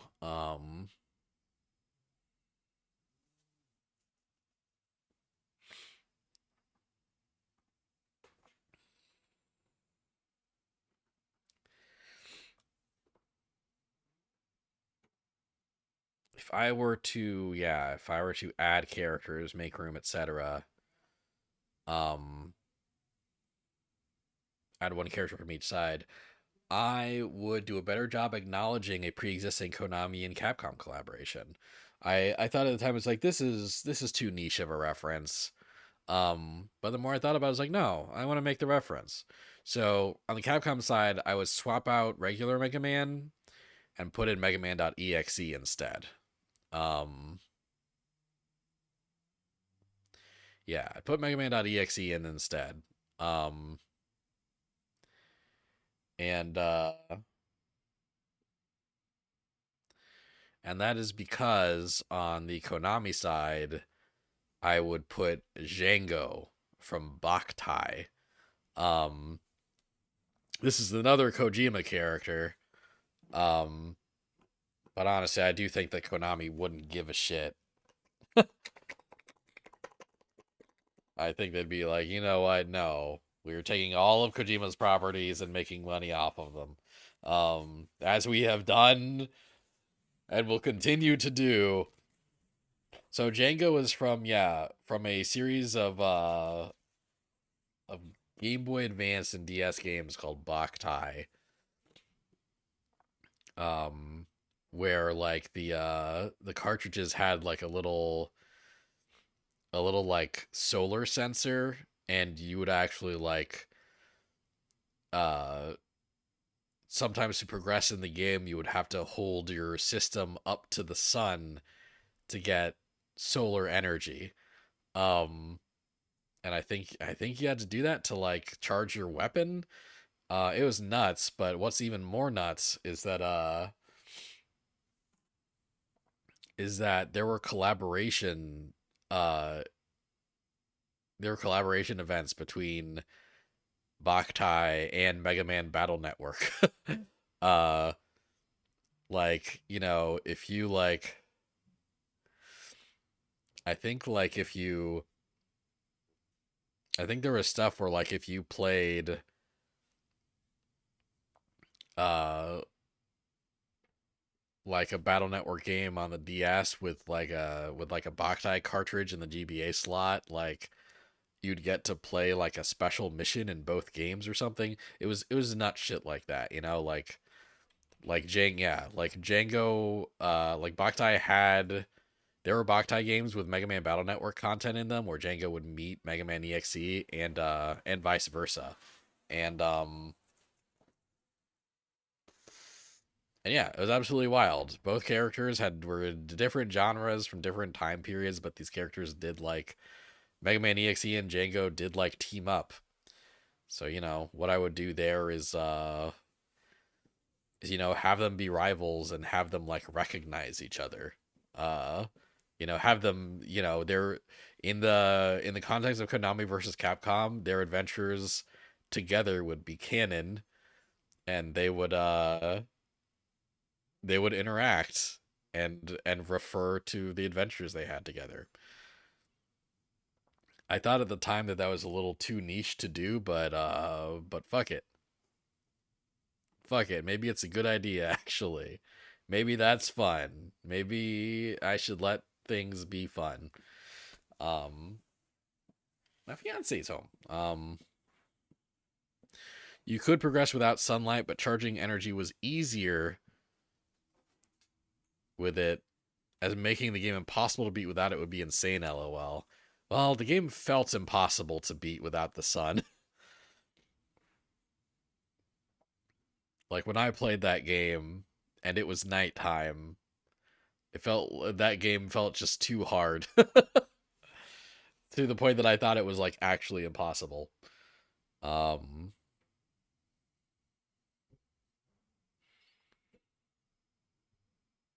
but yeah, I think it was a fun roster. Yeah, like I honestly, like, it's one of those rosters that I'd be happy if it existed. And I feel like it's within the realm of possibility. Konami loves milking their franchises. The problem is that, like, I feel like Capcom is looking for someone that would foot the bill for some of the development on a versus Capcom game, and I don't think Konami would bite. I think they'd be like, "No, Capcom, you pay for the production of that game, and we will give you our licenses." Anyway,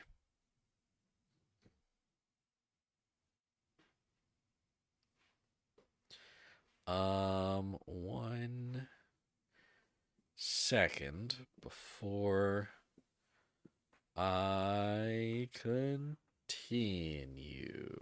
Uno momento.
Okay, back.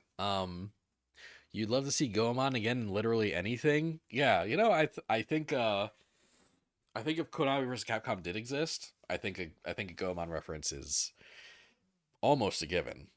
Um,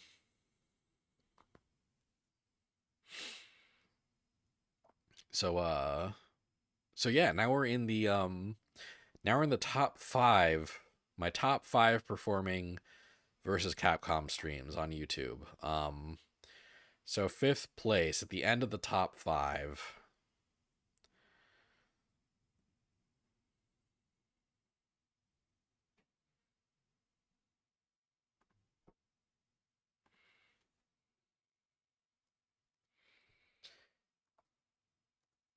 is Hasbro versus Capcom with 194 views. That's almost 200. We're almost at 200 views with Hasbro versus Capcom. This is another one that's kind of been like just slowly but surely like creeping up the list. Like that's just like been getting like suddenly weirdly just like a few views every day. And just getting like a strange amount of attention for these months old roster building videos. Hasbro versus Capcom is another roster that I had a lot of fun with because I came up with a unique mechanic for this one, and it it informed the roster in a way that made the Capcom side really unique. Um,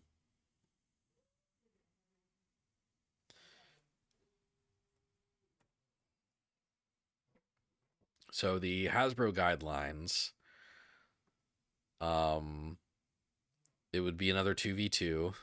It's funny, I feel like all the ones that I decided were 2v2 are the ones that are like performing worse than the 3v3 rosters. I wonder if that's I wonder if there's anything to that. But the key mechanic was giant characters. Some characters are huge and have more health and armor, like Tatsunoko versus Capcom's Giants, but better. Because I had realized at the time like that a lot of Hasbro IPs were like characters that were gigantic, that were much bigger than humans. Um, and I noticed that Capcom also had uh plenty of big characters of their own. So I was like, what if instead of Tatsunoko versus Capcom's thing where if you do a giant character, that's your only character, and also they kind of suck, and also there's only two in the entire roster. Um what if giant characters were a third of the roster? Uh and what if like your roster could have up to one giant character in it, but it wouldn't decrease the maximum amount of characters you could have, you know? Um like you would still get to pick two characters. It's just that only one of them could be a giant character. Um so yeah, the character guidelines were a variety of IPs and franchises. Makes sense because Capcom and Hasbro have both. Characters that would be cool toys and or action figures on the Capcom side. I think that was a fun prerequisite, and a third of the roster should be giant characters.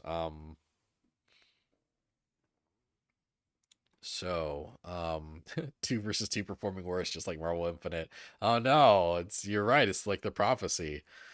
Quick question: would Stretch Armstrong be able to inflate himself to switch between regular and giant? That's a fun idea. Um, I did have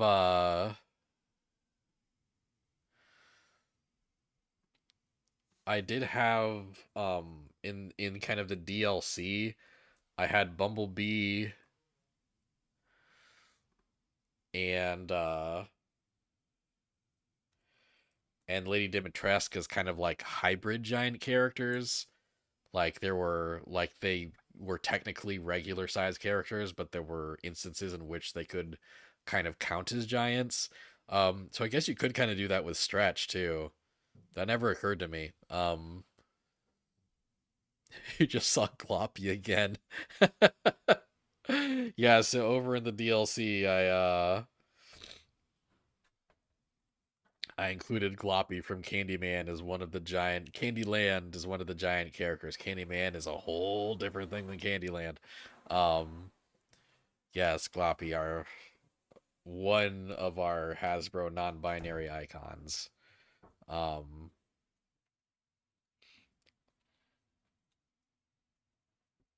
Alongside Murph, the mass of the sentient mass of Nerf darts that also shoots Nerf darts.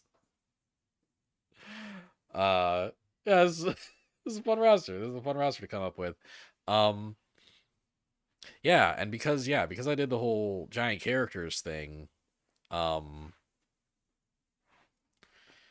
there were lots of Capcom characters that I hadn't put in any of my rosters up to this point, and then didn't put in any of my subsequent rosters because in most of the other rosters, they'd be too big. Would Tyson Super be him parting the seas with his Beyblade? Oh yeah, Tyson. Tyson Granger from Beyblade over in the Hasbro DLC. The answer is no, because Tyson doesn't do that. Moses does that. Moses from the Bible had a Beyblade in Bible times, and he parted the Red Sea. Well, not the Red Sea, but just parted the seas. Was the sea red? I don't know. I haven't picked up a Bible in a hot minute. You know, because I stopped believing in Bibles. Um, uh,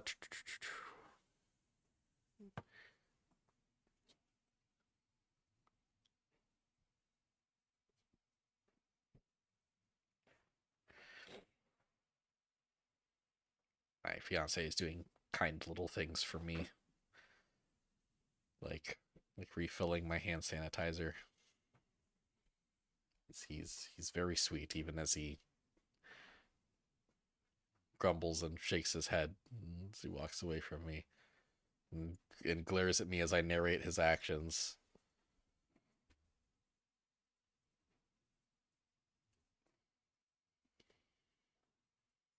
And then he walks back in my direction and hands me the hand sanitizer, shaking his. Okay, I'm done.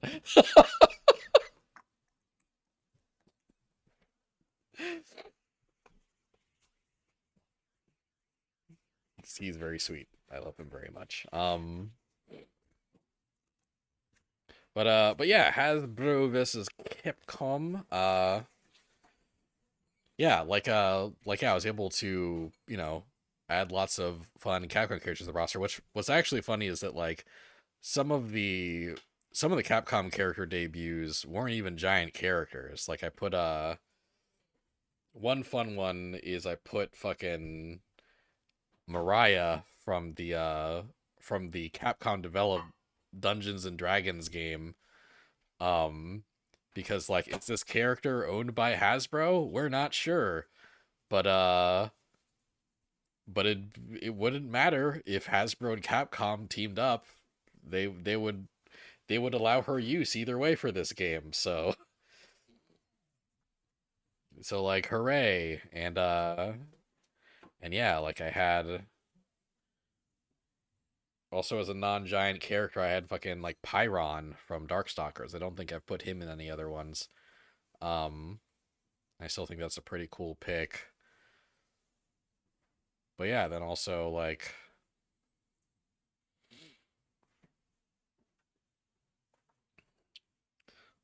the Yellow Devil is like a giant character on the Capcom side, like near Gigante from oops.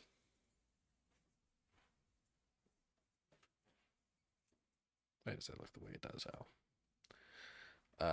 Near Gigante from Monster Hunter. Um oop. Uh yeah, I think I came up with a really fun roster here, you know? Yeah, like Power Rangers, G.I. Joe, Transformers, some of the board games, right? We got fucking Miss Scarlet from Clue up in here. Oh god, that Miss Scarlet design is still so good. That's like the most recent one. I'm gonna be really sad actually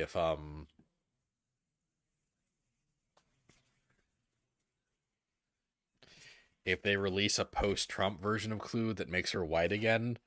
That's gonna that's gonna be weirdly depressing. That's actually gonna bum me out if that happens.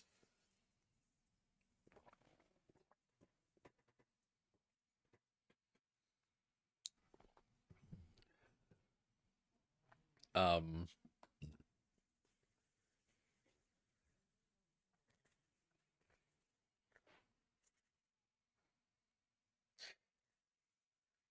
but yeah, I'm very proud of this roster. I think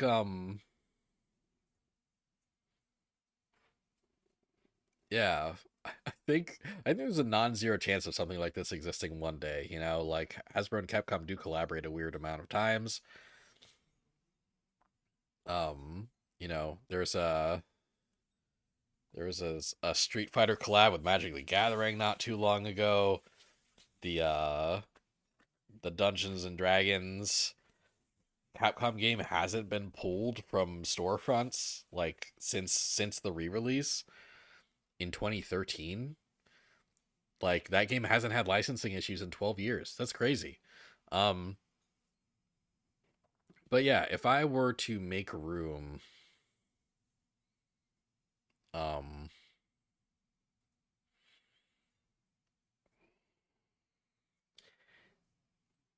if I were to make room or if I had room for one more character on each side, I think the characters I'd pick would have to be giant characters. Um just because coming up with giant characters is so fun. On the Hasbro side, I would include Discord from My Little Pony Friendship is Magic. Discord is a big ass, like, I don't know, kind of goat, like llama, like snake chicken man thing. He's voiced by Q from Star Trek The Next Generation. And basically he's like a trickster god, basically. He's the trickster god of the My Little Pony universe, and he has like reality warping powers and like, you know, um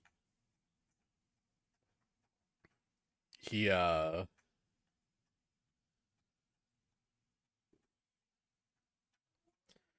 my dog's having a big drink of water and I don't want the mic to pick it up.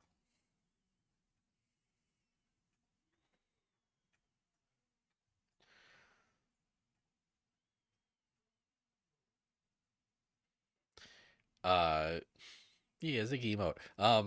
And he's initially a really intimidating force in the My Little Pony universe. But I think eventually he's kind of an ally to the group. I think by the end of the series he's just like dating Fluttershy or something. Anyway, but I think him and his power set would be really cool as a giant character in Hasbro versus Capcom. He has a banger ass fan song. That's interesting. Um,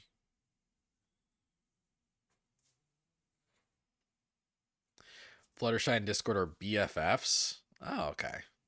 I for some reason I when I looked into it, I thought they had like a romance, but I guess that's just people like fan shipping them or whatever.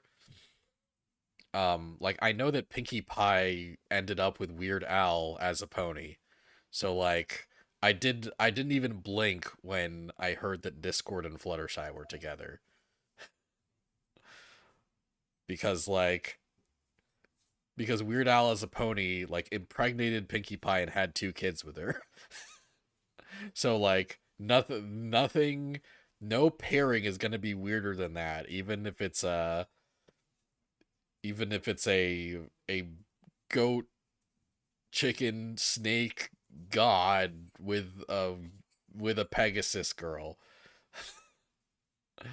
That's less weird than Weird Al fathering Pinkie Pie's children. Um anyway, I've gotten distracted. I've gotten distracted. Discord, I think, is like a shoe in. Um you don't like that sentence I just said? I didn't like that sentence either. I'm burdened with delivering truths to this chat. Okay, it's not something I take pleasure in. It's just my obligation to deliver you these truths. Um, yeah. If I were to put Discord in the Hasbro vs. Capcom roster, I think one is the correct number of My Little Pony reps in the base roster. I think just Twilight Sparkle in there is fine. Discord would probably be DLC. Um, and honestly, I really like Gloppy and Discord as like giant DLC options. So really, I guess it's just like in this case, I'd just be like, hey, what if we add Discord as like a bonus DLC character after the season passes are done, you know, because I don't want to, yeah, I don't want to remove any of these characters, honestly. Um,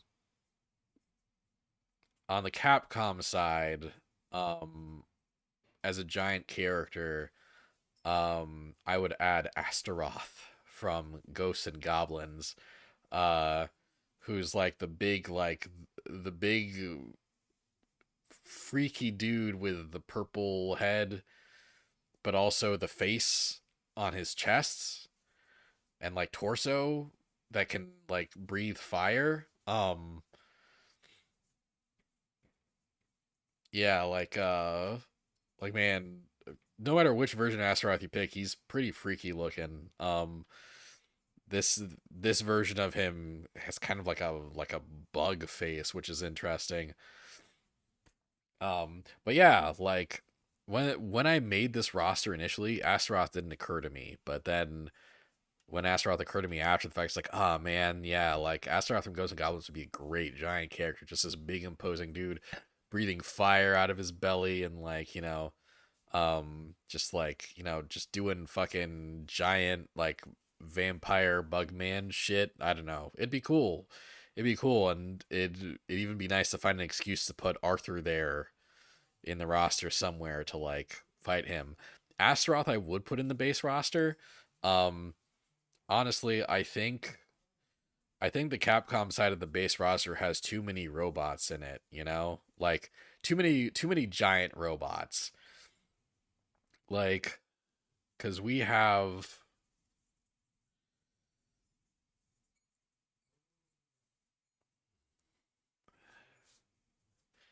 like, like Yellow Devil aesthetically isn't really a giant robot, but like isn't very robotic, but Yellow Devil is a giant robot. Um and then you also have Devilot and her robot,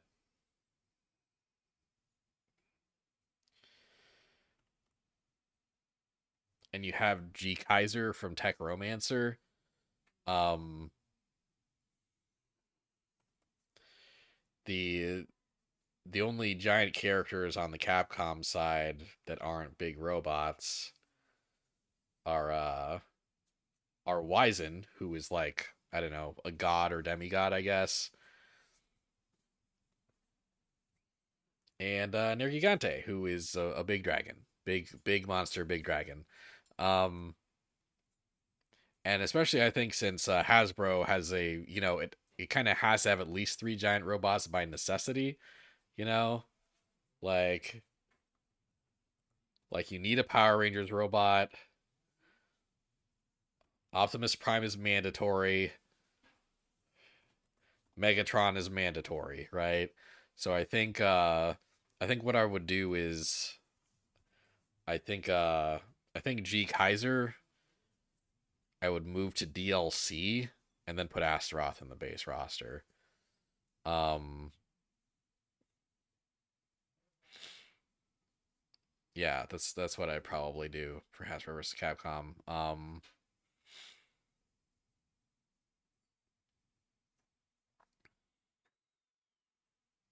And then maybe as fun as it was to make PTX 48 from Tatsunoko versus Capcom a returning character, maybe remove that from the DLC so there's room for G Kaiser. Was Gotcha Force considered for robots or are they too small? Gotcha Force. Oh man, I forgot about Gotcha Force. Um, if I'm remembering right, Gotcha Force was a weird thing where Capcom published it in the States, but they don't actually own the IP. Let me double check that real quick. Gotcha Force 2003 video game. No, Capcom developed it too. Um,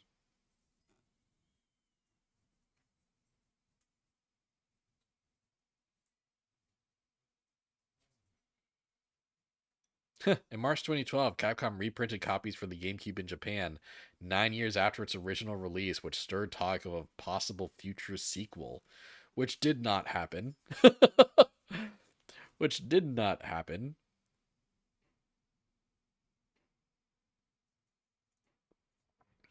Huh. Maybe I should yeah, maybe I should look into Gacha Force when I'm if I ever do more of these versus Capcom rosters. Um I think like I think I have seen Gacha Force on like lists of Capcom games before, but somehow just like overlooked it each time. I kind of felt like even even fans of Capcom deep cuts weren't really talking about Gacha Force, so I just kind of ignored it. That's a great that's a great pull. That's a great pull. Uh no, I didn't consider Gacha Force.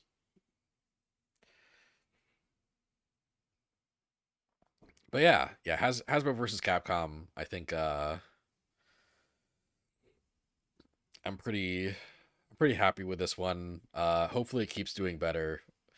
I feel I feel like if any of my versus Capcom videos like get discovered really late and suddenly blow up, it's gonna be Hasbro versus Capcom for some reason, you know?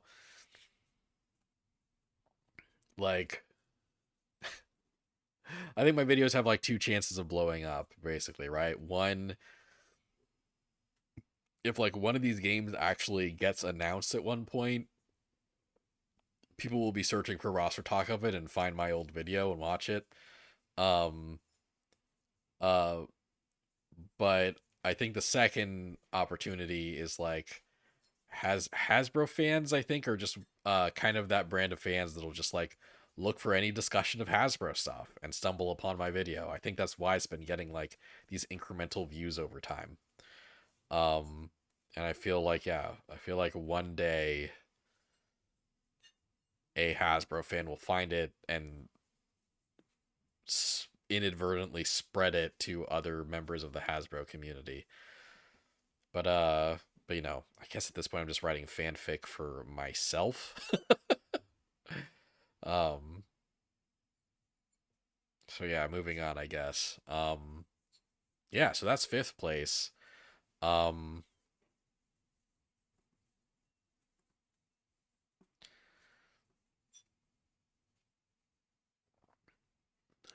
so this is obviously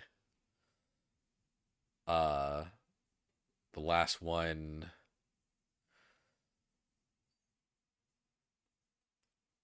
the last one to have less than 200 views. Fourth place is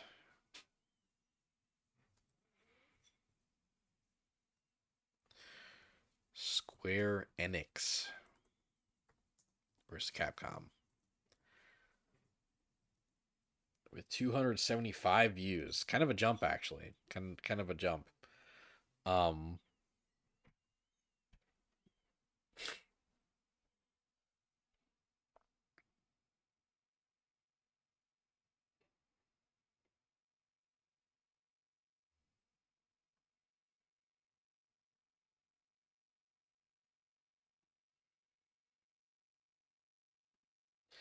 yeah, Square Enix versus Capcom. This is actually one of the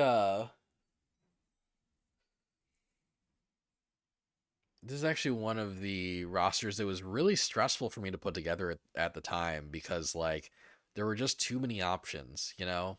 Like each company has such a big roster of characters, such a big like catalog of characters and franchises, you know?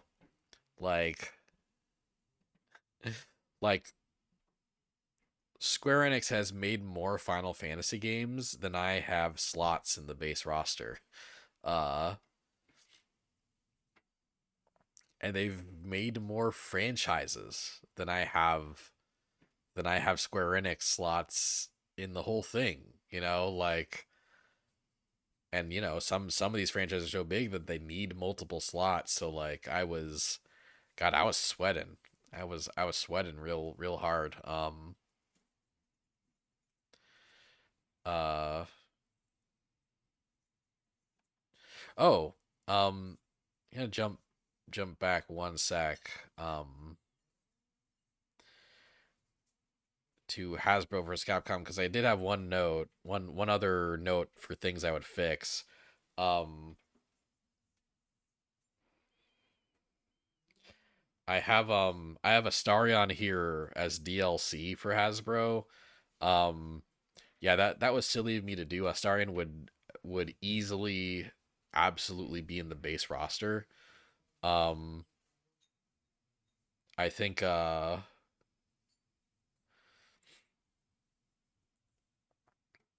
think Drizdo Erden in as the DLC slot is actually more likely to be DLC. Um and in fact, I could see him not showing up in the game at all and being replaced with another Baldur's Gate 3 character like Karlach. Like I think Astarion and Karlach would be cool. Um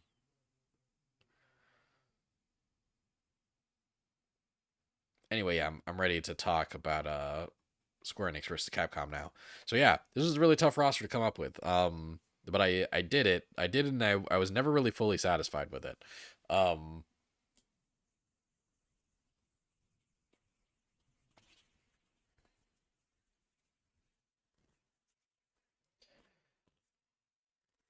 you're still so happy to see Bub and Bob in the Square Enix roster.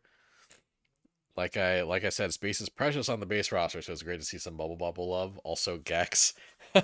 Yeah, like Gex both felt like something I had to put in the base roster to make it feel like, like kind of wild. Um but also like was was so stressful to put in over like, over so many of Square Enix's like bigger, more prolific franchises. Like yeah, like what I have six Final Fantasy characters in the base roster. Three of them are Final Fantasy VII characters because they kind of gotta be. Um, one fun thing, one thing I do kind of like about this roster is that I put a bunch of Breath of Fire characters on the Capcom side. Um, right, let me pull up the guidelines. Also, I mentioned Bub and Bob and Gex, so let me just oh,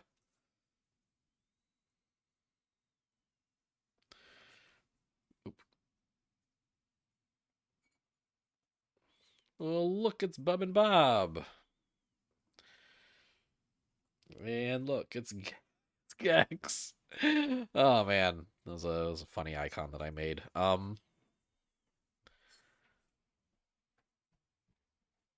Right, so the Square Enix guidelines, this was a 3v3, and here it is in the top four. Um,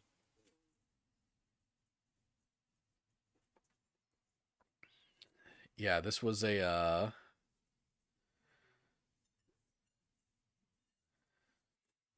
3v3. The key mechanic was summons, like you get a powerful assist once per round.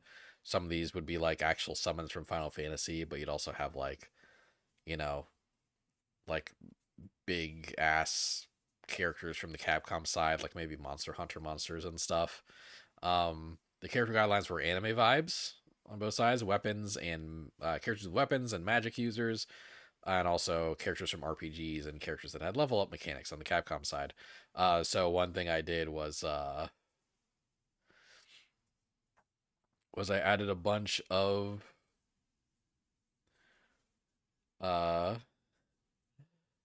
I had a bunch of Breath of Fire characters.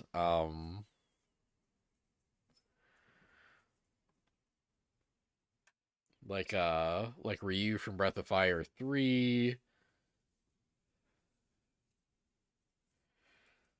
like Nina from Breath of Fire 1,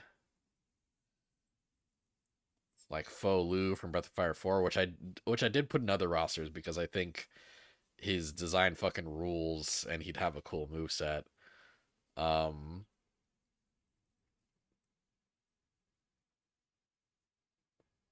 I even put Cat from Breath of Fire 2 in the DLC so that uh a character would represent there'd be a character representing each of the first four Breath of Fire games. I thought that was fun. But yeah, I keep forgetting to mention like bosses and stuff, but in this one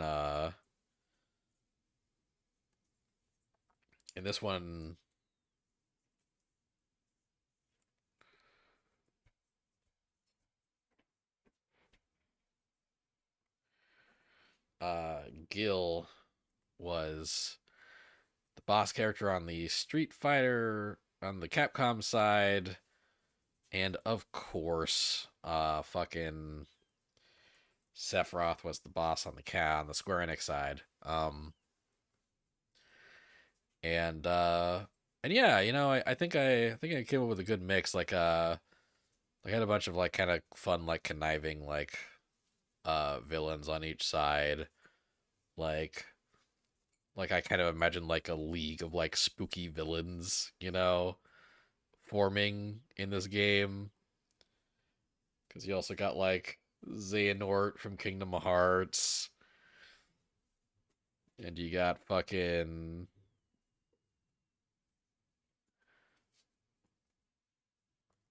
Wesker from Resident Evil. Yeah, bunch of spooky villains. Um, yeah. If I were to, if I had room for one more character on each side, um,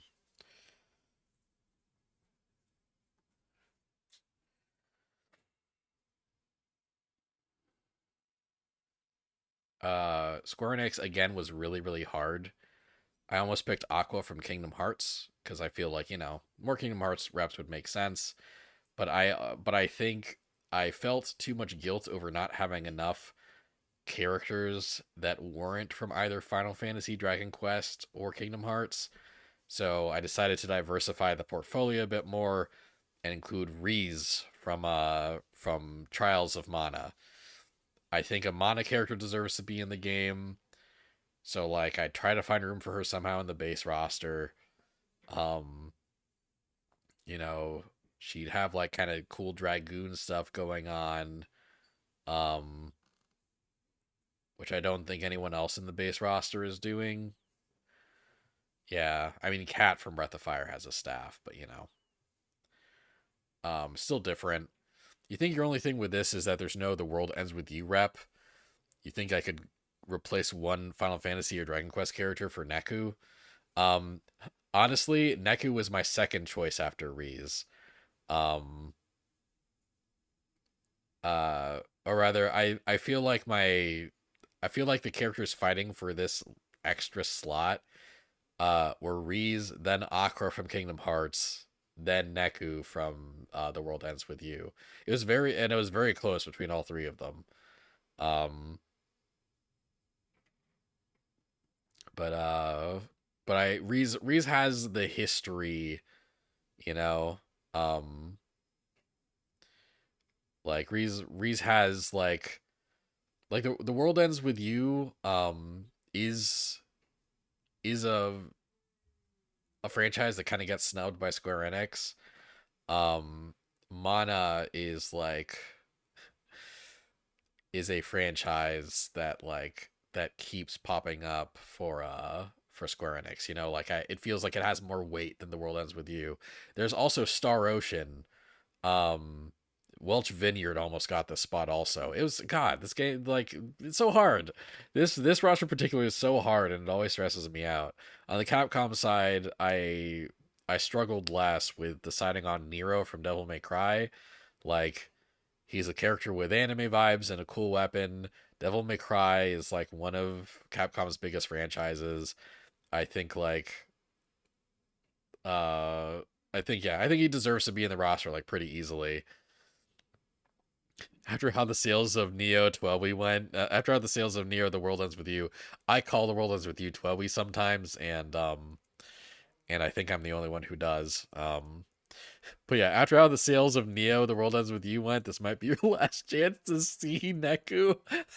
That's not a bad point. My condolences. Um, but yeah, I think Nero on the Capcom side find room for him in the base roster somehow because honestly, I think him fighting against Square Enix characters would look really cool and make a lot of sense. Uh, but yeah, I guess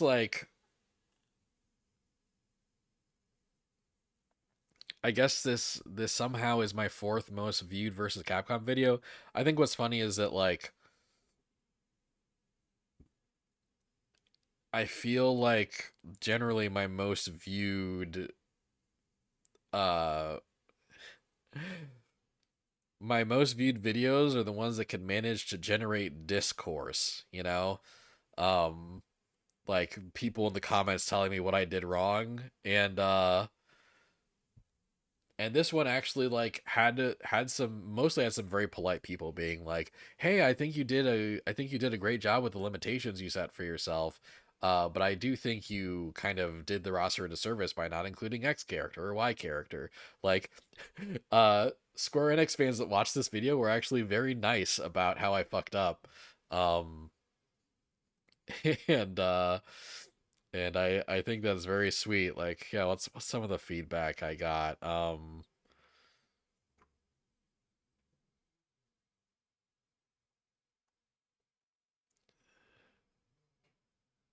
Uh, yeah, great concept, though I was hoping you'd lean a little bit less on Final Fantasy, Dragon Quest, and Kingdom Hearts. Perhaps a second session of DLC could have been used to show up a couple more newer Square franchises like Octopath and Star Ocean. Yeah, like, that's not unfair, but I also I replied letting him know that, like, hey, yeah, that's a great point, but I do think that uh that Square Enix would have too many Final Fantasy, Dragon Quest, and Kingdom Hearts characters, and I, built the roster based on what they would do. You're surprised I went with Dragon Quest One hero and not Erdrick or the Dragon Quest Five hero, as those are the popular ones. Um, is Dragon Quest Five one of the popular ones? Like, I love Dragon Quest Five, but I didn't realize that hero was so popular. Erdrick is a great point, especially now that the three remake is out. Um, but the route I decided to go with the Dragon Quest hero is like I basically want him to be like there's other like aesthetics for the Dragon Quest hero. Like there are versions of the game where he looks more adult, but I wanted to go with like the Dragon Quest like in this game, the Dragon Quest hero would have this chibi art style and basically be like a silent protagonist and be like cute, be like kind of adorable and animated and almost like kind of childlike in his heroism. Like that's I wanted to represent those aspects of Dragon Quest, and I thought that might be the most fun way to do that. So that's why. You hear 5 is often considered one of, if not the best one in the series, along with like 3, 8, and 11. Um, yeah, I also agree that 5 is one of the best. Um, but like I think if this makes sense, I think Dragon Quest 5 is kind of the Final Fantasy 9 of Dragon Quest, where um where you definitely have a crowd of people saying it's the best, but it's a smaller crowd. Like it's kind of like the dark horse option, Like it's like it's a pick that has a crowd, but it's not a popular pick. That's always the vibe I got with 5. Is that like there are people saying like, yeah, it's the best, but like if you like if you pulled like a million Dragon Quest fans, 5 would not be in the top 3, maybe not even the top 5. Um which is kind of how we feel about Final Fantasy 9, although I feel like there's a lot more not Final Fantasy 9 fans now than there were when I was a Final Fantasy 9 fan. So I guess take that as you will. Um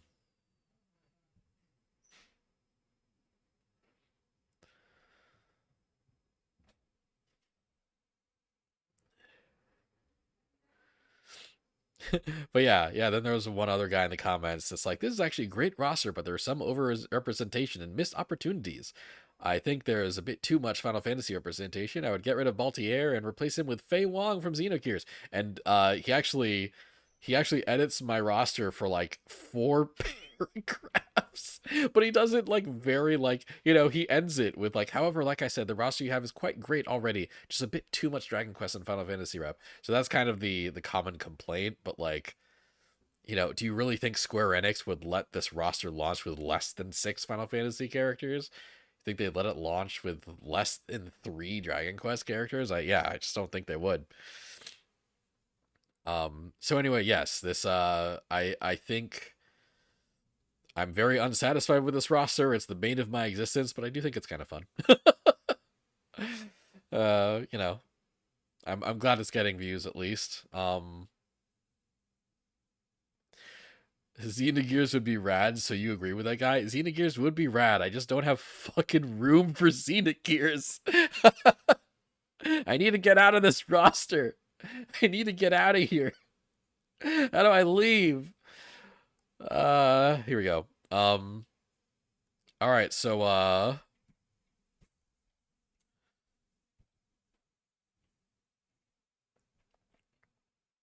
third place. We're in the top 3 now. And third pick has almost 300 views, but not quite. Third place is Sega versus Capcom with 295 views. It's funny, Square Enix was ahead of Sega for a long time. But then suddenly, like, I don't know, Square Enix started like stagnating in views, and Sega just like got like a boost for some reason. Um, and here we are. Sega versus Capcom.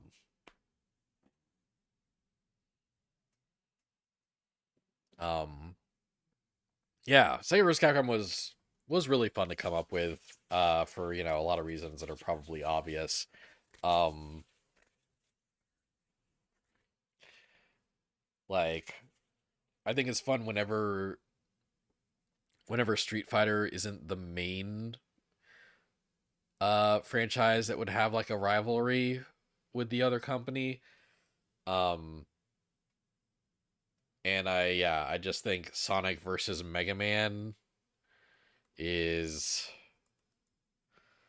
is a really cool rivalry, and it was cool to have like, Mega Man versus Sonic, Tron Bonne versus Amy Rose, Dr. Wily and Eggman are obviously the bosses on each side, and they team up to make some big stupid robot together. Um, but yeah, then you have some Yakuza rep, uh you have Persona characters. One thing I'm gonna say is that I made this roster before Metaphor ReFantazio came out, and I was like, you know what? By the time when Sega vs. Capcom comes out, Metaphor will have been out for a while, so I'm gonna pick the character I think is the coolest looking, and hope that that will make sense as the roster pick. Um, and I picked Hulkenberg. And you know what? I think I was right. I think I was right to pick Hulkenberg as the Metaphor ReFantazio rep. Like,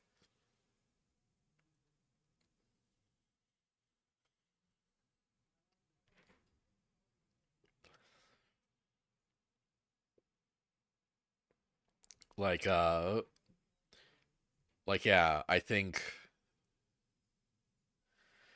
she's the character that makes the most sense next to like the protagonist. I didn't want to just like do like, here's a protagonist from Persona 3, here's a protagonist from Persona 5, here's the protagonist from Metaphor. Um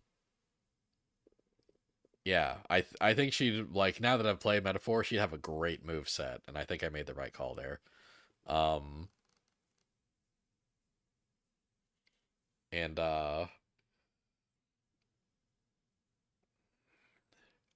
her having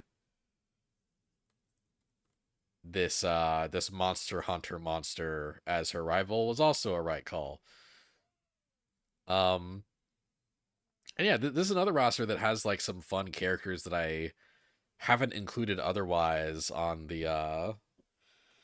on the Capcom side, like Jude from Star Gladiator, who like who's rival slash besties with Ooh La La from Space Channel 5. Like, yeah,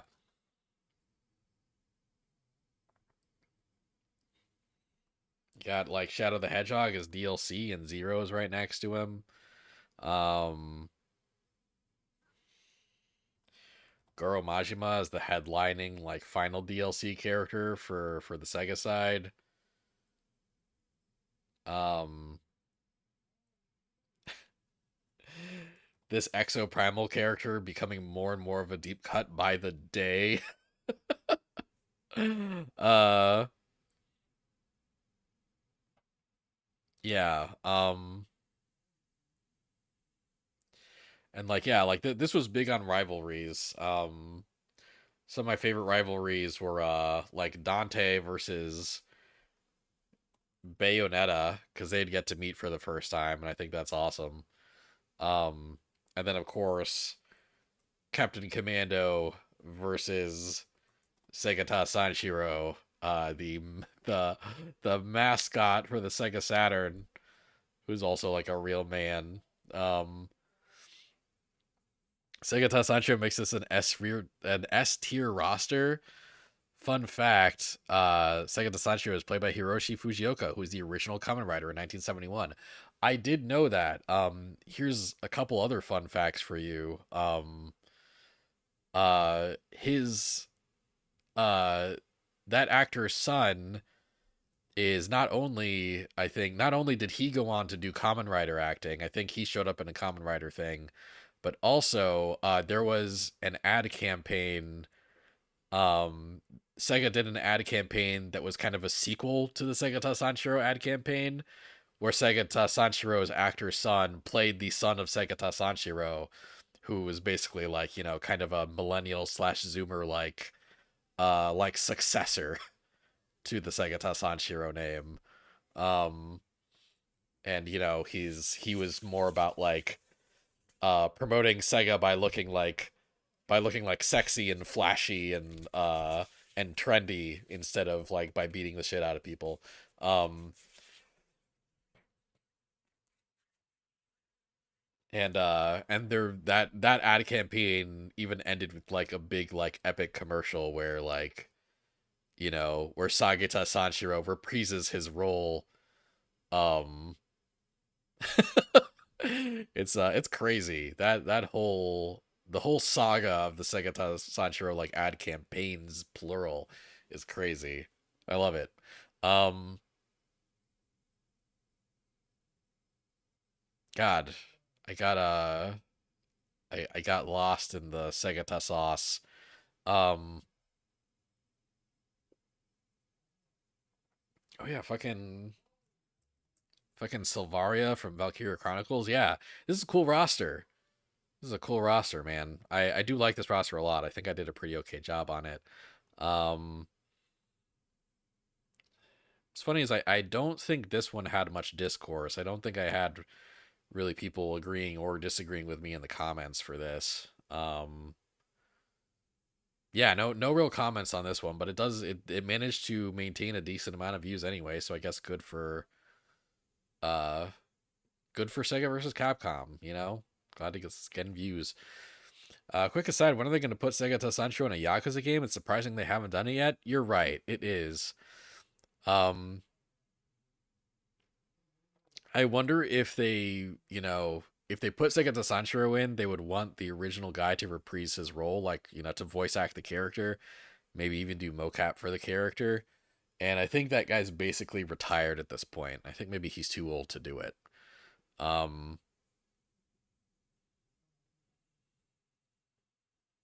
but yeah, um if I were to add just one more character on each side, uh, I think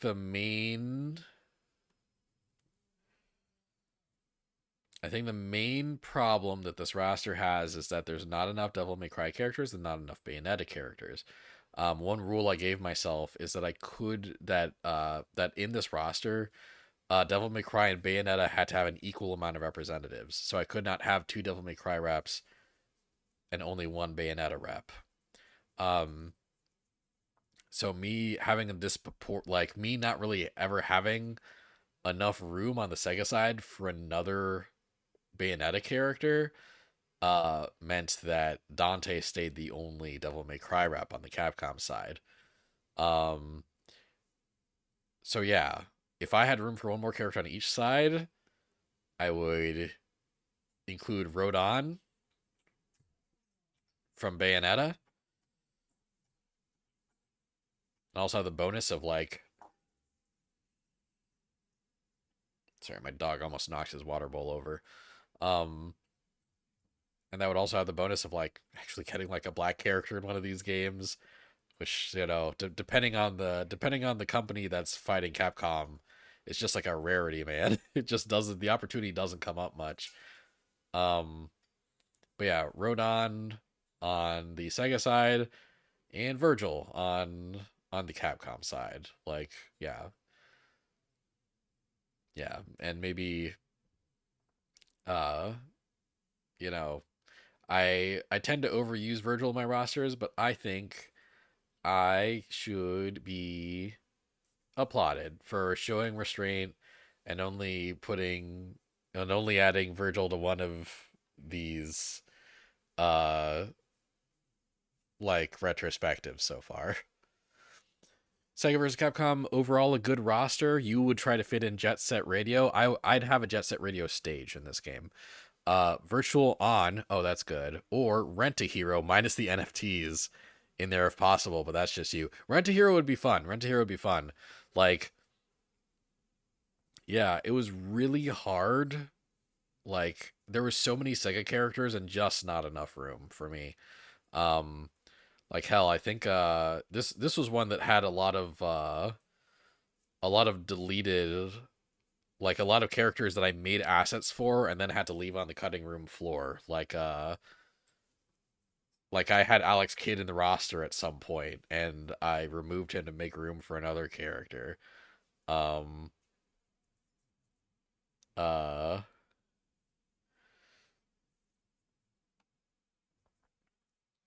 Sarah Bryant was there at some point, but then I replaced her with Akira. I guess one cool thing is that like if Sega vs. Capcom came out like in 2 years, Akira would have his weird cowboy design from the new game that's coming out. So there's that at least.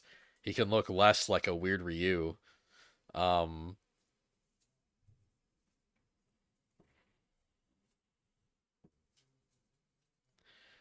uh yeah, I had Akira Kazama from Rival Schools. Left her on the cutting room floor.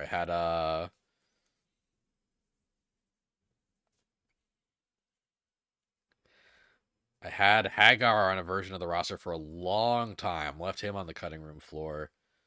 Um,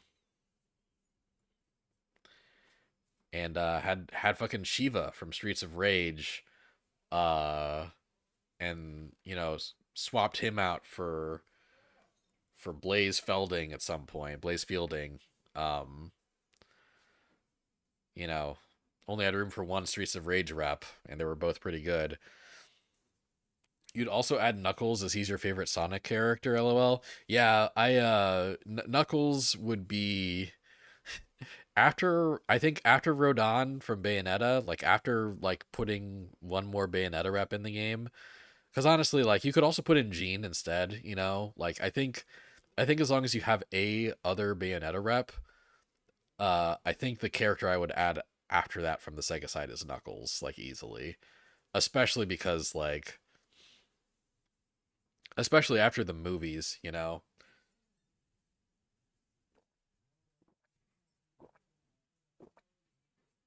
The movies have made Knuckles so much more relevant again.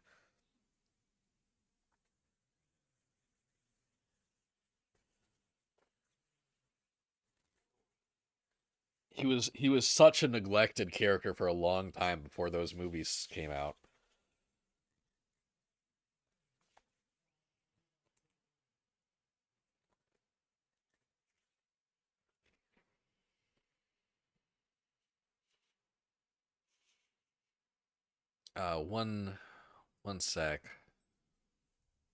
One sec. One sec.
Okay, I'm back.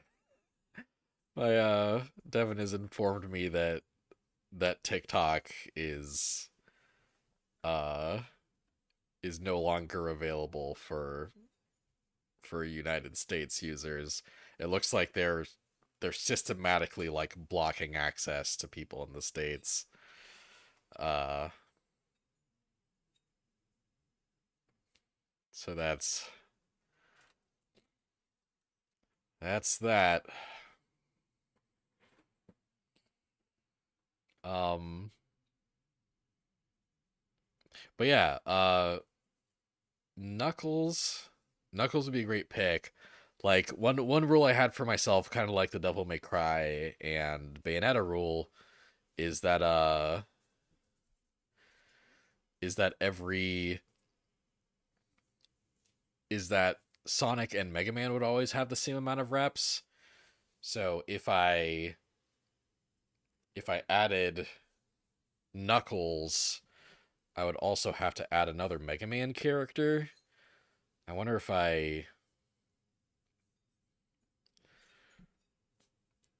I ever put down any ideas for that on my notes. I bet that I did, and I'm just blanking right now. Because I did have Knuckles down as a Sonic character I didn't have room for. Along, I did also consider Tails and Metal Sonic at different points. I think I decided that Tails would be in the story mode as an NPC. Um,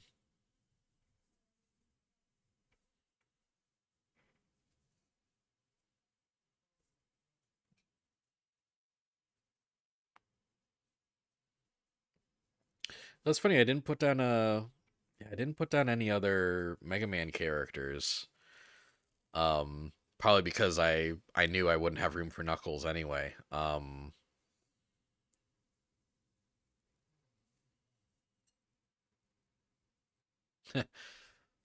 One of the deep cut characters I wrote down for Sega was the magician from House of the Dead. That's fun. Um,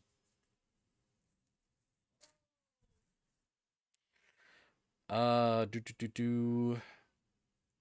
So yeah, what Mega Man character would like Mega Man and Dr. Wily are representing the base game, or representing the first Mega Man series. Tron Bonne is repping Legends. Zero is repping Mega Man X over in the DLC. So like that'd be me like grabbing. I'd probably do base.exe. I'd probably do base.exe from Mega Man Battle Network. You know, have like represent base Mega Man's rival, but have the coolest version from him, which is the Mega Man Battle Network version where he has the cool cloak. For Shadow's Wind quote, does he talk about the black creatures? No, we're done talking about the black creatures. Um, but yeah, I think this is a fun roster. Yeah, if I guess making room, um, I would I would probably I'd probably remove Zephyr from Exo Primal to make room for Virgil. Um, Getting rid of a Sega character to make room for Rodon would be much harder. Yeah, I don't think I could do it. I don't think I could do it. And that's why Virgil isn't in the game either. Because I couldn't do it. I couldn't figure it out. Um okay, well, there's only two of these left to do a quick little retrospective on.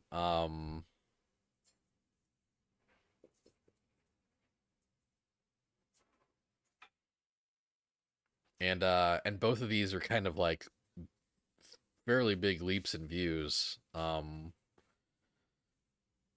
Second place is Marvel vs. Capcom 4. Um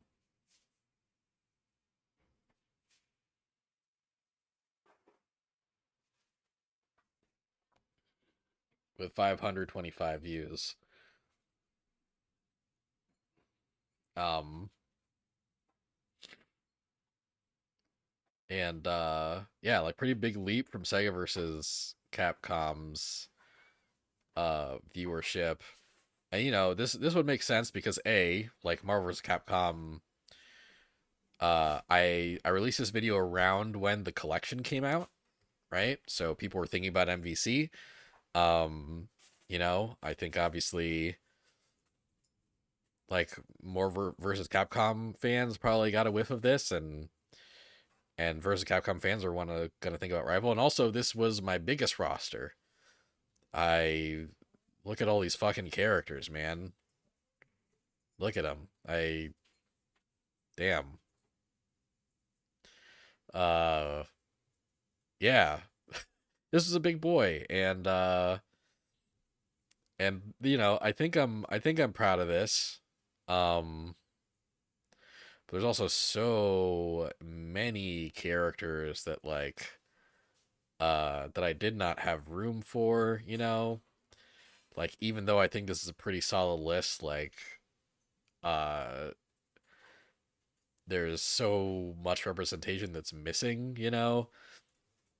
I think this roster has less Avengers representation than would be in the actual game. But I was able to do cool stuff like Lin Kurosawa from the Alien versus Predator game. Uh, you know, like who might be owned by Disney and therefore hasn't shown up in any other Capcom projects. But Capcom would actually talk to Disney about this if they're working on Marvel vs. Capcom 4. Um,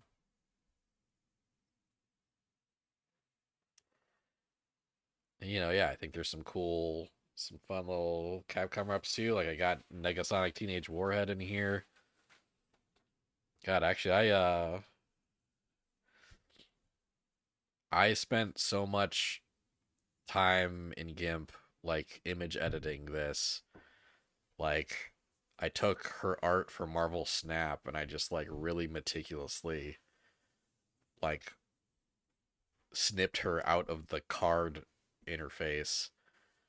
That did take me forever. um yeah, there's so much here. There's so much here. Like I think one thing, like realistically, like Marvel Rivals has kind of informed a lot of what I got right and what I got wrong. I think one thing I got wrong is you know, I put Mr. Fantastic in here. I put Invisible Woman in here. Um and I've got another Fantastic Four rep in Silver Surfer. Um but like I don't have the other two members of the Fantastic Four.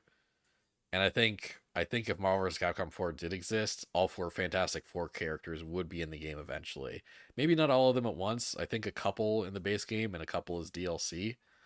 Um, but yeah, the final release of this game would not exclude Human Torch or Thing, and I excluded Human Torch and Thing. Um, but yeah, I still think I mostly did a good job on this roster. If I honestly like I shouldn't be given the opportunity to come up with more slots, but if I could add one more character on each side, on the Marvel side, I would add Squirrel Girl. Like I I kind of wrote her off and excluded her when I initially came up with this roster because Marvel Rivals wasn't out yet and I didn't think Marvel would consider her important enough and I didn't think Capcom would get the permission to use her. But now that she's one of the breakout characters of Marvel Rivals, I think Capcom would absolutely want to include her, and I think Marvel would say yes. I don't think she'd have like the slingshot gameplay style that she has in Marvel Rivals. I think she'd be more of a rushdown character, that would have squirrel projectiles basically. And she'd have like a double jump and like and she'd be able to like kind of skitter around the stage. Um, You're surprised there's no Miles Morales as he's gotten pretty popular and Marvel are pushing him in a lot of stuff. Also, you need that Spirit Sword moveset in the game. The main reason I excluded Miles Morales is that his silhouette is too similar to Spider Man's, um, and I think that gets muddy and confusing in a fighting game. What I When I put together this roster live, what I came up with instead is that some characters would have like basically like enhanced alternate costumes um that like fully change like um the aesthetic, voice acting and and cinematic super animation uh for some characters. But their moveset stays exactly the same. And that's what I would do for Miles Morales. Miles Morales would be an enhanced alternate costume for Peter Parker, uh, who would use his Venom sword in his cinematic super. But the startup animation would be the same. You were wondering if it'd be Squirrel Girl. You were thinking either her or Jeff. Jeff would be an amazing Marvel vs. Capcom character. But yeah, no, it's Squirrel Girl. It's Squirrel Girl. Um, And on the Capcom side, if I had room for one more character, I'd add Cody. Because I think one of the most glaring omissions on the Capcom side is I don't have a Final Fight rep. And this is Cody in Street Fighter. This is Street Fighter Five Cody. Um, but he still also counts as a Final Fight rep. And I don't know. I'm kind of tired of Hagar being the Final Fight rep in these versus Capcom games. I think Cody is an immensely popular character who'd be a good fit as a Final Fight rep. Um, so if I had room for one more Capcom character, it'd be Cody. But yeah, this is a big ass roster. This is a big fucking roster. But I did it. I did it. There it is. Oh, so many characters. Yeah. I I think one of the weirder things I did is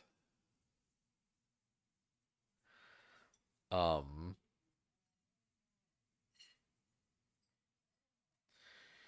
is having um the Behemoth from Exo Primal as the boss character, um who would uh who would team up with um Doctor Doom to like basically make an army of Doom bots. Um like that's kind of the story. A lot of these characters are fighting Doom bots. Um and you know, I think I think there's an argument to be made for that happening, but like obviously since I made this roster, support for Exoprimal has been shelved, and that game is going to get less and less relevant. So I could see the Capcom boss being someone else at this point, although I couldn't tell you who on the spot right now. Where are the Inhumans? Ask Marvel, man. I mean, like, I guess my half answer is that Miss Marvel's in the cast, but she's, you know, she's not an Inhuman anymore. uh, I mean, yeah, like there isn't a single Inhuman in Marvel Rivals yet either. Like Marvel is just like they don't give a shit about the Inhumans anymore. They are like embarrassed by their attempt to make the Inhumans a bigger deal than the X-Men, and like I haven't seen an Inhuman in a hot minute. So yeah, ask Marvel where the Inhumans are, and then I'll adjust my roster if they give you an answer. Um,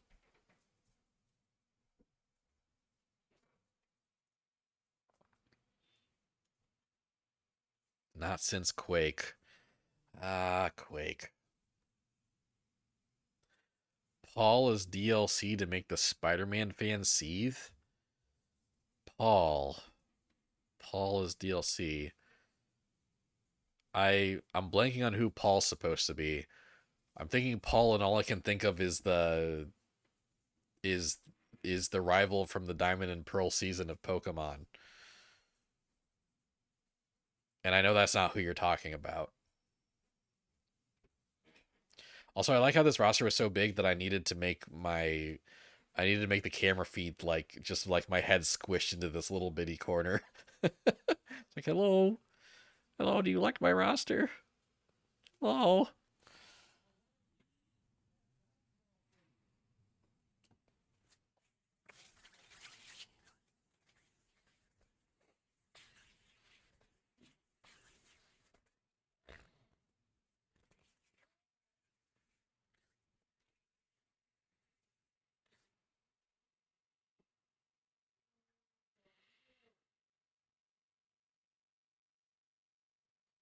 Who's Paul?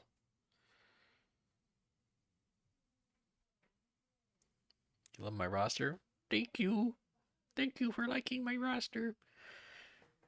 It's me, little Daniel, and I'm so happy you like my roster. Um, don't say gross stuff in my chat. You're so cute. Get out of here. Get out of here, fiance.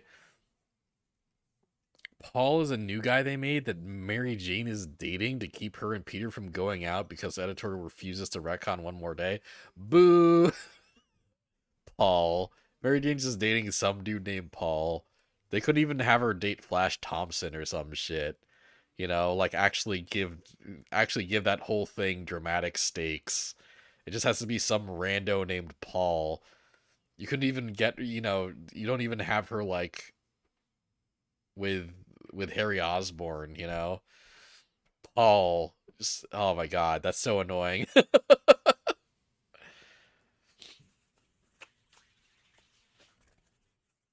uh what's actually funny is that uh the the new Ultimate run of Spider-Man, The new Ultimate Spider-Man run has an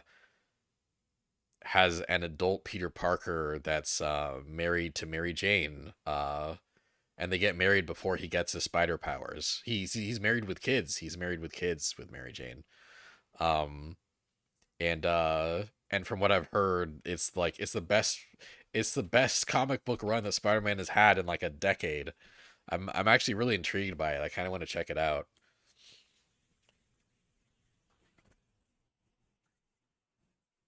There's also an Ultimate X-Men comic that's running right now that has Armor as the main character, which is pretty fun too. Um,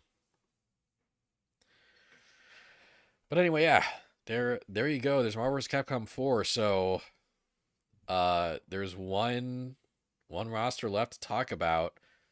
The one that has the most views on YouTube out of all my shit, out of all my versus Capcom shit.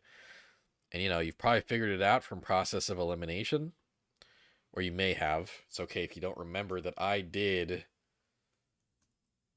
a Shonen Jump versus Capcom roster.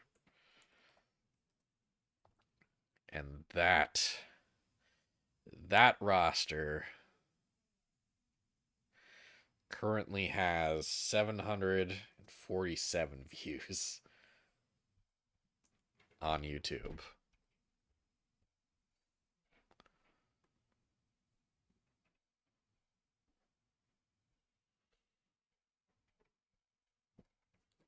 For some reason, editorial needs Peter to be sad and down in his luck at all times nowadays. Eddie Brock has things together more than Peter in some ways in the main universe, which is a bummer. Well, that is a bummer. Thank you for bumming me out. Um, uh, but yeah, okay. Last roster to kind of look over is the Shonen Jump versus Capcom roster. This is the other roster that like ruined my life. It was so hard uh to come up with the Shonen Jump side of this roster.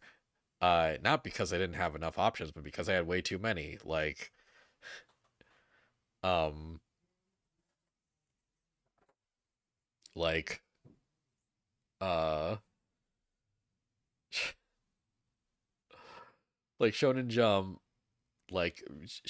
crossover games uh for at least the last like 10 years or so have had like twice as many Shonen Jump characters in the base roster than I have in this entire roster.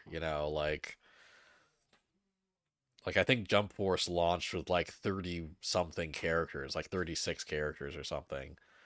Um and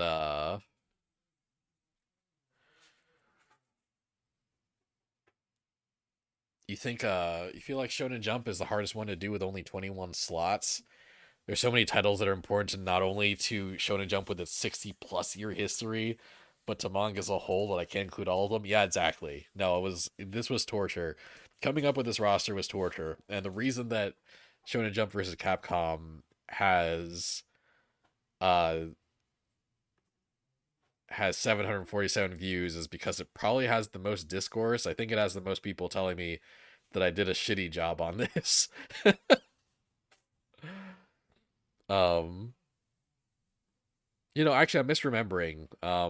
Really only like three people commented on this. Um, uh, two of them telling decisions that I made wrong.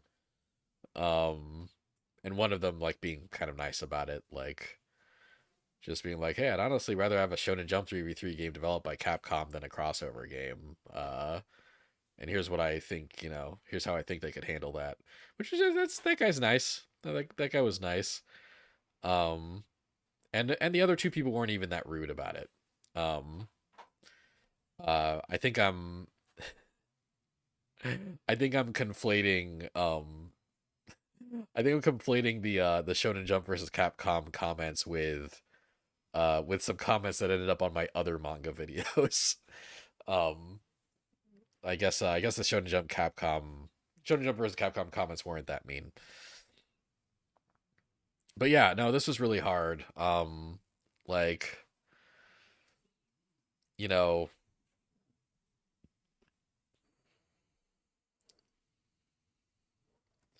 like Naruto's here, but I didn't have room for Sasuke. Like, I don't know, man. Yeah, this was really hard. But I do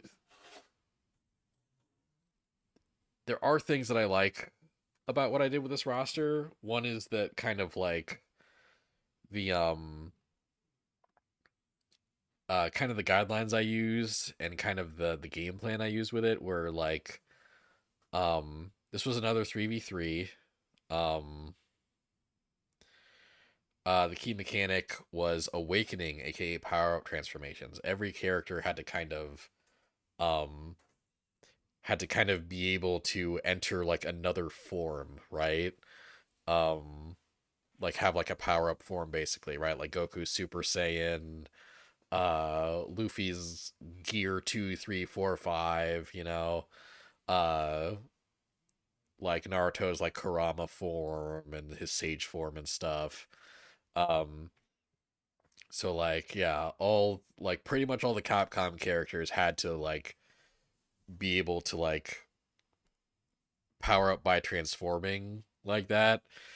Um which informed the roster in some fun ways. I had some exceptions, like basically like uh the the staples weren't super beholden to that. Like Ryu would essentially get like his V trigger, you know, like his install where like his fists become electric and stuff. Um and Chun-Li would get like her Street Fighter 5 V trigger. So in those ways some of these transformations aren't too drastic, but you know, we got like Juri with like her feng shui engine, and we got X with his armor upgrades, and Arthur was made for a mechanic like this, with his like upgrading armor. Fo Lu turns into a dragon. Dimitrescu turns into a zombie dragon, kind of. She has a transformation. Uh one of my favorite inclusions was Rajang from Monster Hunter, who basically has like he has like a super form where he becomes like yellow and like his hair stands up, and he would fight Goku in the story mode, and Goku would think that he's a Super Saiyan. um you liked this roster even though you know this was torture. There's some cool potential here. Yeah, thank you. Yeah, no, this was I think coming up with the characters, like once I was like, yeah, all the characters are gonna have transformation modes. Once I decided on that, I think some of my picks were kind of fun, even though this was really hard.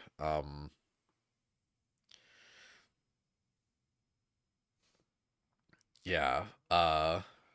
If I were to make room, oh yeah, thanks. Thanks for reminding me. One of the things I got the most shit for when I came up with this roster, maybe by you, were you the one that gave me shit for this? Is that yeah, did you give me shit for this, Cactus? Is that I put Wingman in the base roster, and someone, maybe it was Cactus, was like, why did you put Wingman here? No one gives a shit about Wingman. No one knows who Wingman is. And you know, that was half of the point. Like Shonen Jump crossover rosters always have like kind of like a deep cut like old school character that hasn't been relevant in a really long time, that they kind of revive. and bring back for various things. And I was like, I was like, hey, no, like, yeah, I know the Wingman's obscure, but I think he's got a lot of potential as a fighting game character, and I think he's the kind of character that Shueisha slash Shonen Jump would bring back. And then a few months after I made that roster, a Wingman live action series got announced and aired in Japan. So like, so this was like oddly prescient of me. Like this was like I was like I think Shonen Jump could bring this guy back, and then Shonen Jump brought him back like less than half a year later. I was in sync with Shueisha's executive decisions without realizing it. So yeah, like Wingman is locked into the base roster at this point.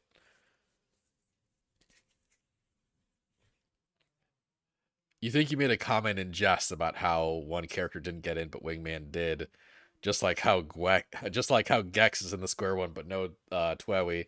Yeah, yeah, fair enough. Well, turns out I was right to stand by my Wingman decision. They made him more relevant in the time since I made that roster. Um, but yeah, if I were to get to add one more character on each side, um, so I miraculously made the right choice by putting Wingman in the base roster. One mistake I think I made in retrospect, and this actually was one of the comments made on my YouTube VOD, is that um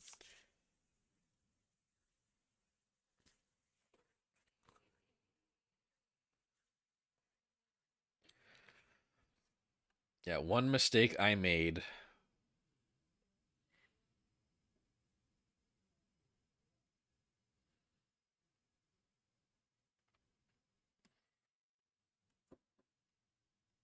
is that Ishigo as a DLC character, instead of being in the base roster, was a bad call. And that's become more and more apparent as the Bleach Thousand Year Blood arc has been airing. Like, the final arc of Bleach has been getting an anime for like the last year straight, and people have been really digging it. Apparently it's really good, and Bleach Bleach is like possibly more popular now than it's ever been.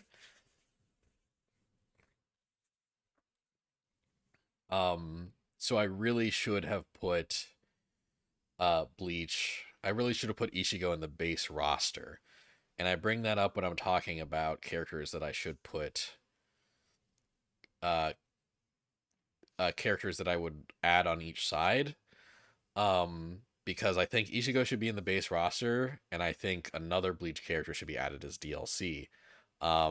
And I would go with Yoruichi. Yeah, I would go with Yoruichi as the character that I would add, and I would put her in DLC. I'd probably if I had to delete a character to make room, it would hurt, but I'd probably remove Chainsaw Man. Uh, One, because like I assumed that Chainsaw Man would gain a lot of popularity with the anime, and it kind of didn't. It kind of kept the same level of popularity. And B, Chainsaw Man isn't even really a Shonen Jump property anymore. Chainsaw Man is in Jump Plus right now, and while it's technically eligible for a Shonen Jump crossover, I feel I feel like with the current roster constraints, Shonen Jump would be more likely to have two Bleach characters than it would be to have Chainsaw Man in. Um, so yeah, that's another one that kind of hurts, but yeah, I think if I had to remove a character to make room, I would put Ichigo in the base roster, put Yoruichi as DLC, delete Chainsaw Man to make room. Um,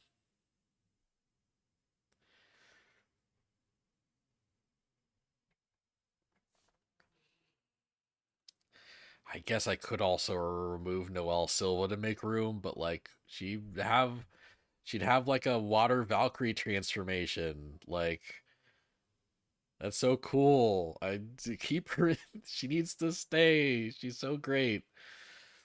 Honestly, like I feel like Black Clover in general might like get cut, you know, to make room for other characters.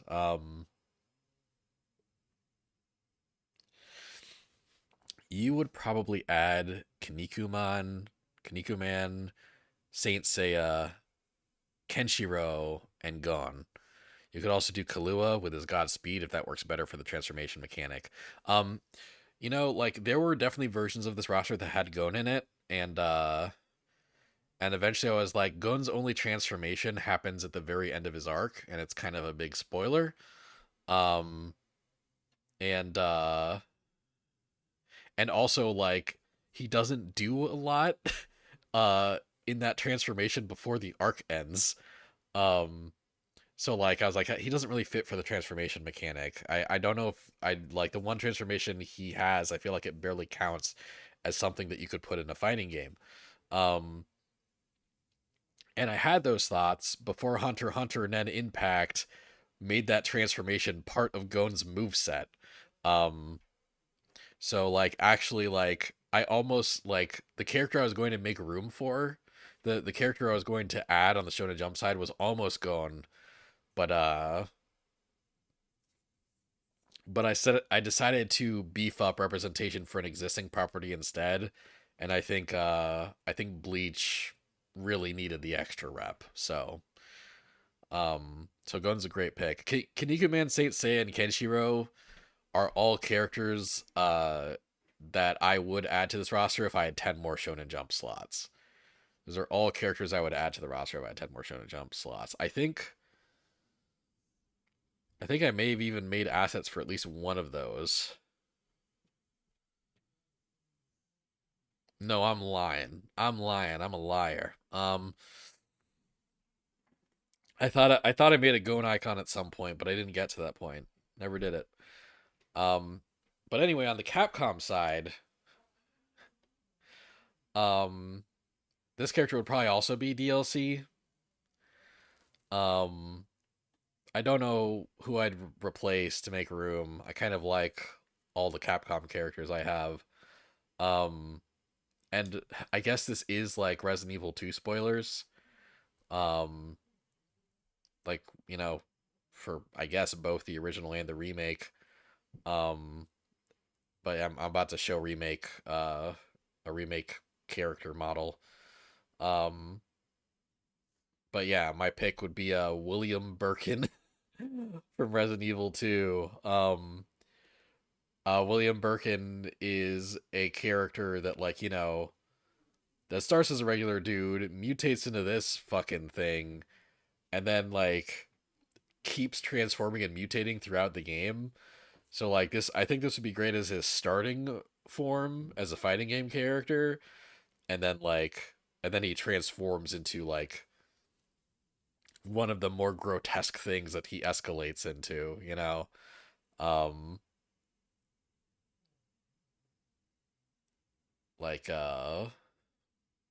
like yeah, because right now the roster only has one Resident Evil character, and that always feels like too few Resident Evil characters for any versus Capcom game. Uh it's one of their biggest franchises, and I feel like they'd want more reps. So like, well, yeah, William Birkin is like a DLC character on the Capcom side. Um, but other characters I almost put instead were Nina from Breath of Fire 2. Uh, the Breath of Fire 2 version of Nina does have like a transformation, like into like a sage form. Uh, that I think would be cool, and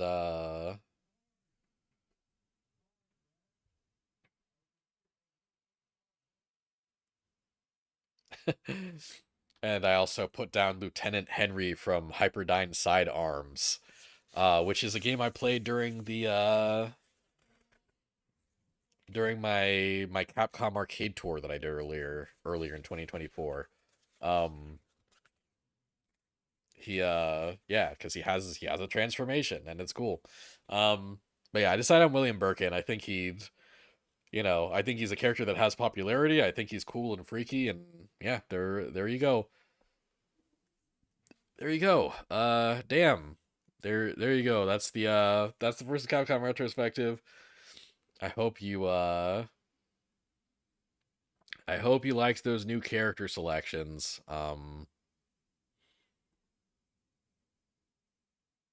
Uh yeah, it was fun to dig up my image editing software again and make some new icons.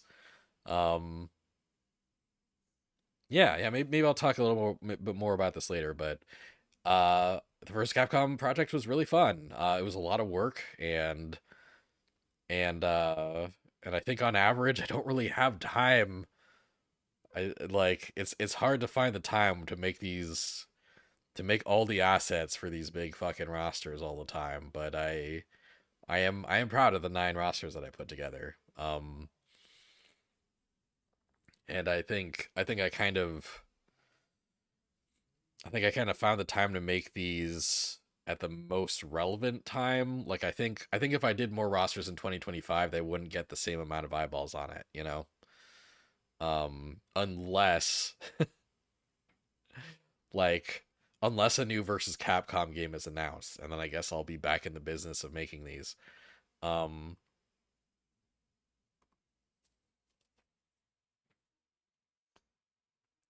yeah, but yeah, valid for Ishigo. Bleach is pretty big. I don't know if I remembered to say that out loud, but I did read that a little while back. Yeah. Um yeah, Bleach is a big deal right now. Your only other thing with the Shonen Jump roster is Nezuko is really indifferent to her, lol.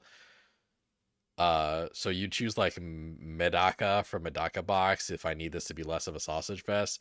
Yeah, no, like Nezuko, one of the reasons Nezuko is there, I mean there's a couple reasons. One, Demon Slayer is still one of the best-selling, most viewed TV shows in the world, period. Um like they're gonna want to put at least 2 Demon Slayer characters in the base roster. Um, but one of the reasons is that yeah, look at the Shonen Jump side. There's almost no girls in the base roster. What? It's Nezuko and Nico Robin. Is that it? Yeah, Nezuko and Nico Robin. And then if you look at the DLC, Noel Silva is the next DLC character, and that's like all the girls in the Shonen Jump side. So yeah, Nezuko needs to stay there. I don't think swapping her out for Medaka really works because like no one in America knows who Medaka is. Her book never got localized over here. But everyone knows who Nezuko is. So and she'd have a cool move set. She'd have a cool move set. She has super strength and exploding fists, like exploding blood. Um, and I really like the idea of like of a girl character being like the bruiser in the roster. Like her having armor on her attacks and shit. Yeah. So like it's not just like an obligation to include more girls. I think she'd be great. Um,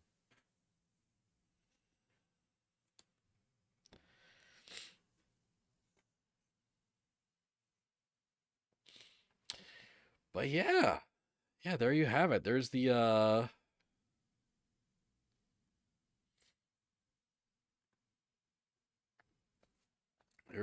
retrospective on versus Capcom streams. Yeah, I don't know. I don't know if or when I'll make more of these, but making these was fun. And you know, I do I do have ways to expand on this in mind. Um maybe one day maybe one day I'll utilize some of those ideas. All fair points on Nezuko. You're also aware that you're biased a little. Hey, there's no shame in no shame in having bias sometimes. We all have bias sometimes. Okay. Um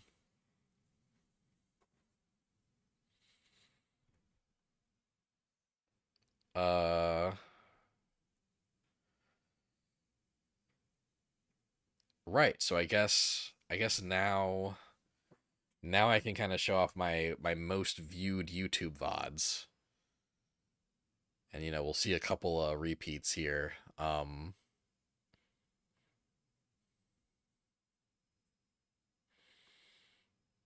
We'll we'll look at my 10 videos that had the most views in 2024, that had the most views total, like including videos that I made in 2023.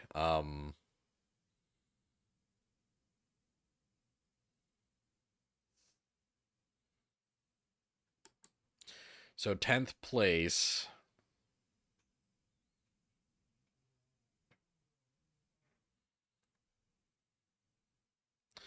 10th place is, oh, well, wait, hold on. Yeah, these streams are really fun. The Marvel vs. the versus Capcom streams were really fun. You still advocate for CW versus Capcom, Supernatural versus Devil May Cry, Riverdale versus Rival Schools. The Riverdale gang even gets superpowers in season 6. I mean, you said some cool things. I started to try to come up with a roster for that, but I'm so out of my depth there. I'm so out of my area. But anyway, yeah. So number 10 most viewed YouTube videos is maybe is Browser 2 better? No, not really. Um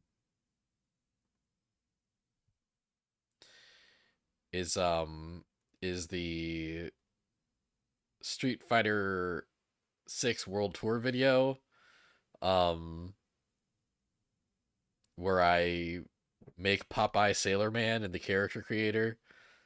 Um that was a 2023 video. It has 250 views.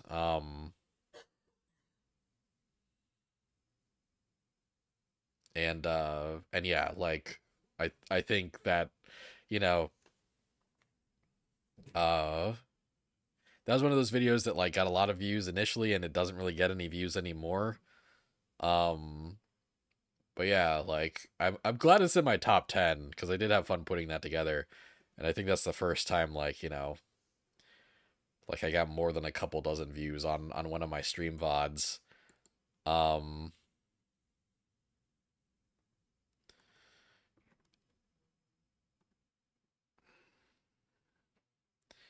Ninth place is Square Enix versus Capcom with the 276. So like, so um versus Capcom is already kind of like showing up, right? That was this year. Um okay, I think I can do this without yeah. So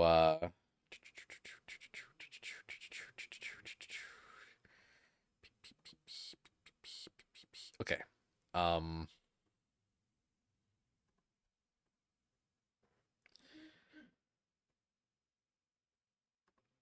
8th place is Sega versus Capcom with the 296. Um yeah, so like, yeah, you already getting some versus Capcom ones in my top 10. Um 7th most viewed was my Blazing Strike video, which also got like like this was 341 views.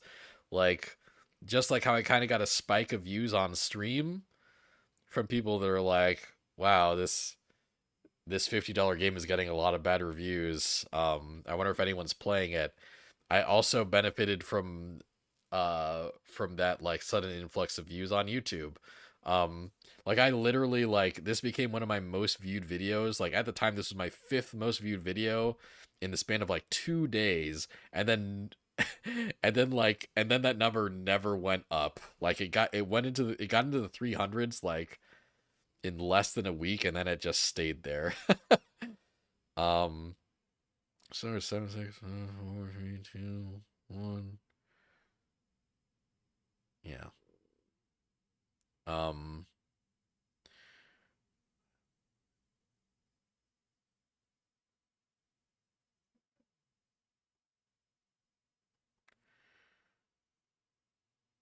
uh so that's number 7. Number 6, my sixth most viewed video out of my stream VOD so far is Marvel vs. Capcom 4 with the 526. Um Came out this year. And then fifth place is my Nickelodeon All Star Brawl 2 campaign video that I did in 2023.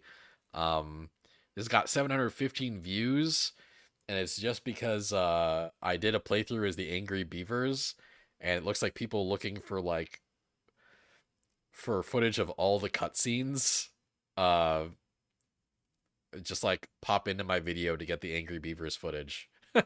um, Fourth place is roster building Shonen Jump versus Capcom at the 748. Um,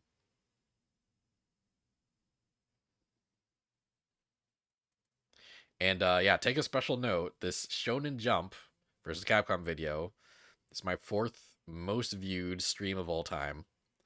Um, yeah, underlining the Shonen Jump part of that.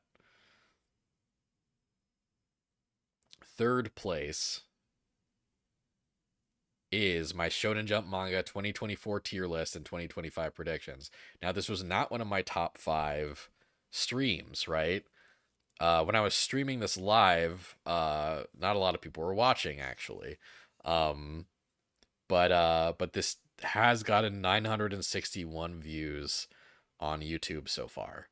Um, and I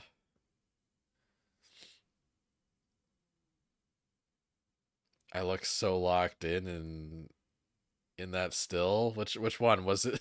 Was it the Blazing Strike one? um yeah, the 2024 list and the Blazing Strike. Yeah. I did look locked in that one. Um yeah, 2024 and 2025 predictions. I think this is one of the ones uh where like part of the increase in views was like the discourse that showed up in the comments. Like, yeah, I got 10 comments on this. It's funny, like uh this is mostly people being kind of nice actually. um One of the comments was dude going like, saying Hunter x Hunter has flaws and isn't great while saying One Piece is top tier. Okay, bro. Respectfully, totally disagree. One Piece this year is a drag. Plotline moves very slow, no character developments, very inconsistent, same gags, and then there are actually like comments that just like tear this dude up. Like one dude just like uh just like, yeah, just tears into him. So it's very funny. Like I didn't even respond to this guy, but there's people in the replies to this comment uh like coming to my defense, which is the first time I've really seen that happen. So so yeah, I think that's part of the reason, like the back and forth uh generated by someone that didn't like that I called uh the previous year of Hunter x Hunter janky but enjoyable. Not the whole series, which I love, but just that one year. Hunter x Hunter's peaks. Do you agree with that guy? LOL. I think Hunter x Hunter overall is one of my favorite series of all time. It's very near and dear to my heart. But like, um, but like the 4 chapters of the Succession arc that ran at the end of 2024 were like decent. They were decent.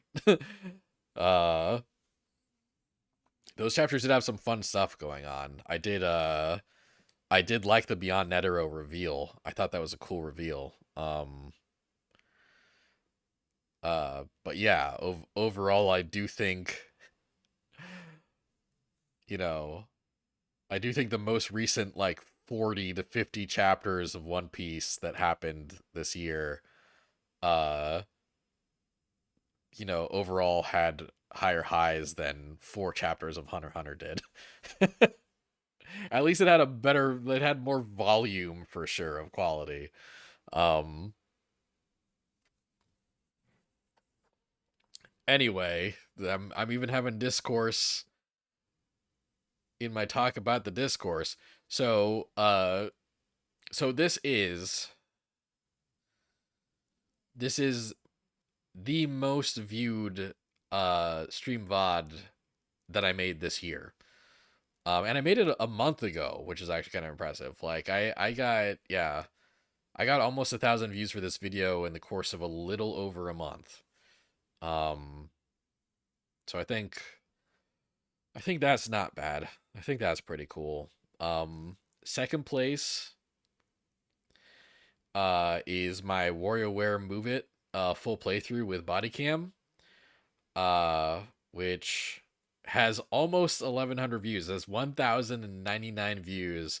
Um, and one of the reasons that I'm also like looking at videos that I uploaded in 2023 is because WarioWare Move It was a really interesting case where like at the end of last year it had like 500 or 600 views or something. Like at the beginning of 2024 it only had like 500 or 600 views. But over the course of 2024, like little by little, more and more people kept viewing it, to the point where I had like over 1,000. Like it wasn't my second most viewed video in 2020 at the beginning of 2024, I don't think. But like it's just been slowly but surely, like the tortoise and the hare, just generating views constantly over the course of the last year. Like people just keep like checking in uh to see me play WarioWare Move It with the body cam. I do think it's a really fun stream, so I'm glad people like it, you know. I'm glad people have been enjoying it. Or they've been watching it whether they enjoy it or not.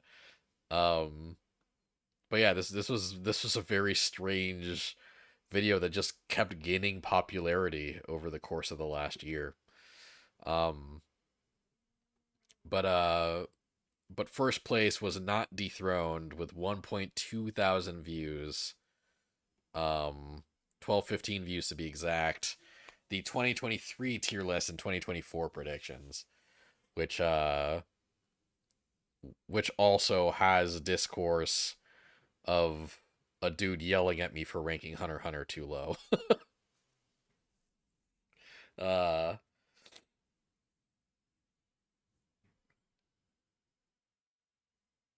but yeah, like I guess one thing that's kind of a couple things worth noting, right? From that top 10. My my number 1, number 3 and number 4 most viewed stream VODs are me talking about Shonen Jump. Uh Two of them are my, my 2023 tier list. Two of them are my end of the year tier list / next year predictions. One of them was a Shonen Jump versus Capcom video. Um, but I think it's notable that the the people engaging with my videos the most, or the times my videos get engaged with the most, it's like it's weebs. Yeah, weebs do not play about content. Yeah, it's fucking manga fans that are watching my stuff the most when I talk about manga. Um I but what's weird is that noticing a pattern with these manga streams and the Hunter x Hunter fans. Oh well. Yeah, the Hunter x Hunter fans, they are easy to rile up, it turns out.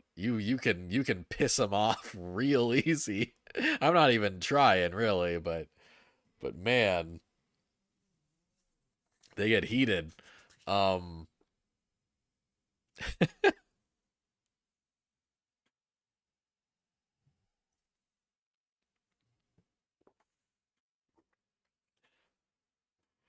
but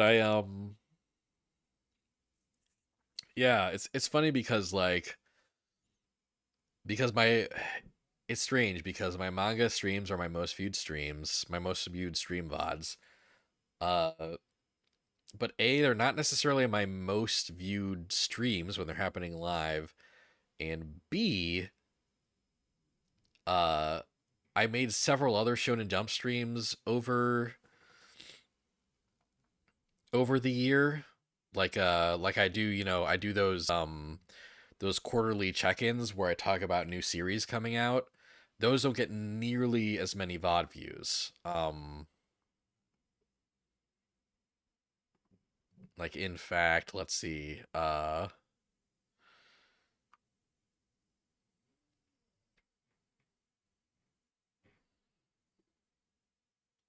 Like my fall 2024 Shonen Jump manga preview where I talk about Ichi the Witch and stuff. That got 31 views.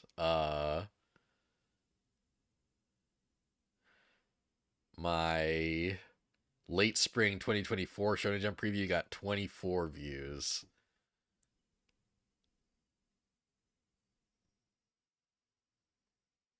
And my early spring 2024 Shonen Jump preview got 35 views. Like uh like yeah, for whatever reason the like my other Shonen Jump streams that aren't like rankings or tier lists or like roster building um get a lot less. They get a lot less. Ooh. So so yeah, that's the retrospective stuff. That's a review. So yeah, here we are. Oh wow, yeah, it's about time to end stream. Um so yeah, it's time to talk about the future. And it's not all sunshine and daisies, I guess. I I've been streaming for almost 2 years, like regularly now. Um and uh and when I did my anniversary stream in March, I reached 100 followers. I reached 100 followers, and for reaching 100 followers, I committed to another year. Um, and from then to now, my follower count. You might be able to look at it on the stream right now. My follower count increased from 100 to 106. So like that's that is, I think, to put it lightly, like a lack of growth for this stream. Um, I have some regulars that check in every now and then, and I I love my regulars checking in. I love interacting with my regulars, but I haven't really had any new people come in lately. Um, and and yeah, like it's real life has gotten tougher. I've been like work has been giving me more hours. My day job has been working me harder, and because like I don't have as much of a secondary source of income these days. Um the I kind of have to prioritize that, and it's it's made me very tired. I don't know if anyone's tuned into a stream where they've noticed me start to fall asleep midstream, uh, because I'm so overworked and exhausted and still trying to shove in like a three streams a day like regular weekly schedule. it's yeah, it's been harder to sustain, and you might have also noticed me like canceling more streams lately, and like and not being able to uphold my regular stream schedule as well as I've tried to in the past. And yeah, like uh yeah, it's yeah, it's been harder. Motivation's been lower. It's been tougher to keep this up. Um so so basically my plan right now is uh I'm going to keep regular streams up to the best of my ability up until my 2 year stream anniversary, right? Like my 2 year anniversary is pretty close. Um so like it would be a shame to not hit that milestone. Um and and yeah, like that's that's in March, right? So I'm gonna stream at least I'm gonna stream regularly at least until my second anniversary stream in March, and we'll do an anniversary stream. I'll figure out things to do for the stream that'll be fun, and we'll have a good time. Um, Twitch seems very hard to grow your channel if you don't have like connections or any kind of platform to jump from, like YouTube or something. Yeah, no, like you know, I had I had a regular podcast I was doing with Sean, and some people jumped from the, some people followed me from the podcast, but I think it doesn't really help that I stopped doing the podcast and I'm just doing this right now. Outside of Patreon content, I still do Patreon content, but even that's been kind of irregular lately. Um so yeah, yeah, I'll run things at least until the anniversary stream in March. Might even do a stream or two after that at the end of March. Um, but barring any like explosions in like followers for me, like uh unless I suddenly like go viral and get like a big following or something, um, like regular streams will be on hiatus from like after the end of March. And and I'm going to take a little break after that.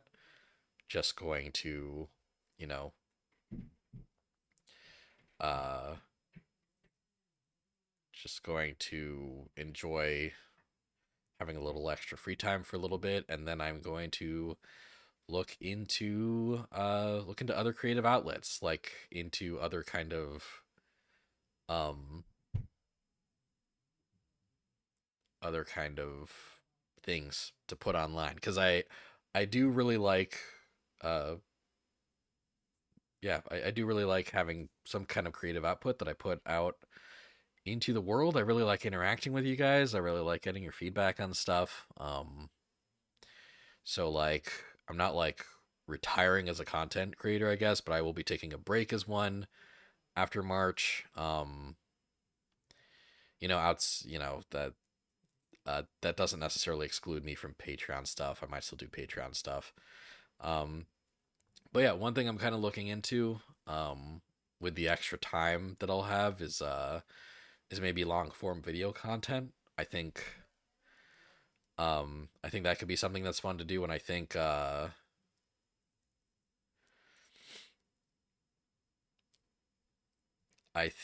that the videos I have made that have blown up the most on YouTube, which isn't even that much, like 1,000 views is such a drop in the bucket, like in the grand scheme of things, but it's a lot for me right now.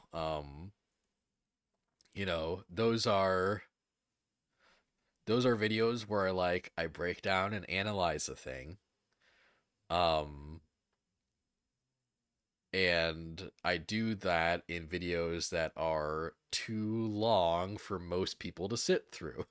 Um So, like, yeah, one idea I have is maybe even like kind of taking some of these topics, like uh maybe even like kind of remaking some of my versus Capcom rosters as like edited like 20 to 30 minute videos instead of like an unedited 2 hour long video. Um this is not me committing to this. This is just a thought, but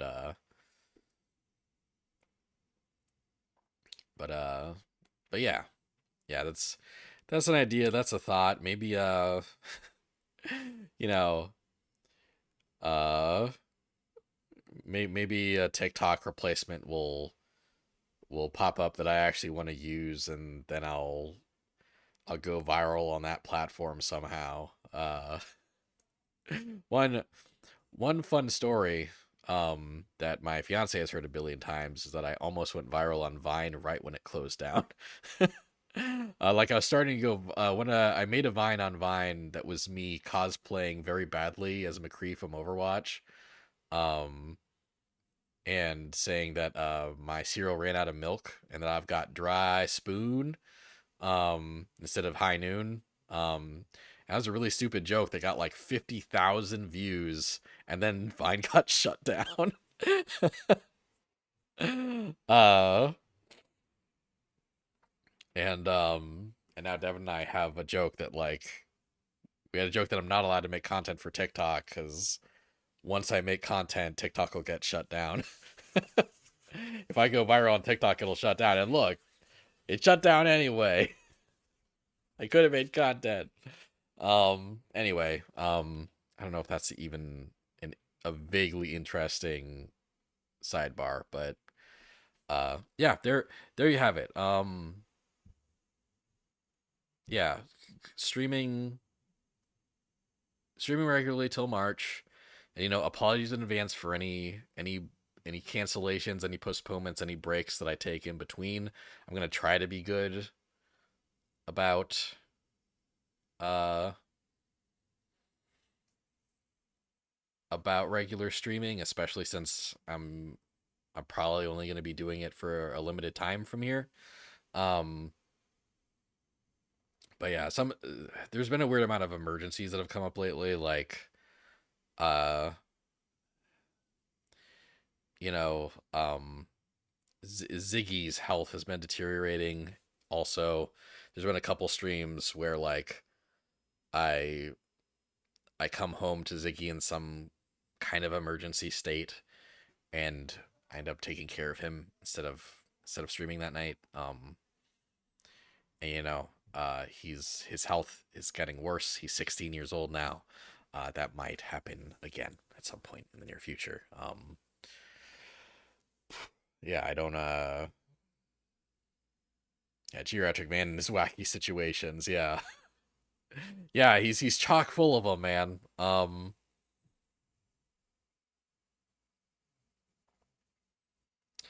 Uh, yeah. So that's the update.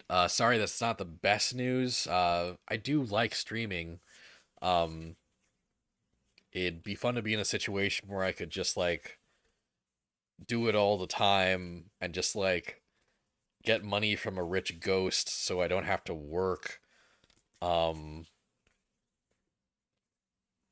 and because like yeah, there's things I've loved about the last couple of years of streaming. It's really like it's helped me it's helped me stick with some games longer than I would otherwise. It's helped me like stay up to date on a lot of games. Um, it's kind of also had kind of a side effect on the flip side where like a lot of a lot of the games I played this year, 5 hours is the most that I've managed to play of those games because like I streamed it once, I moved on. I don't have the free time to play it otherwise. uh yeah. Um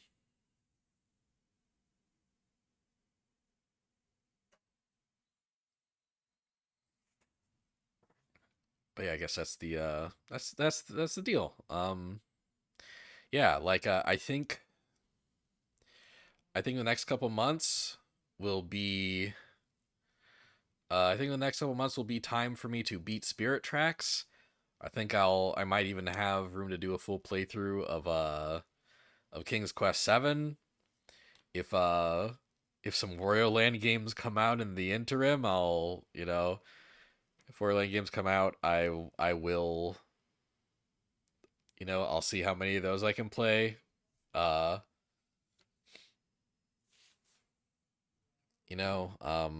there's still some IOU streams, and I'm not saying that those streams will never happen. And regular streams going on hiatus doesn't mean I won't stream at all. If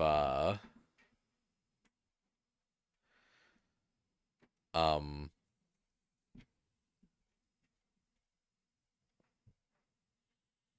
yeah,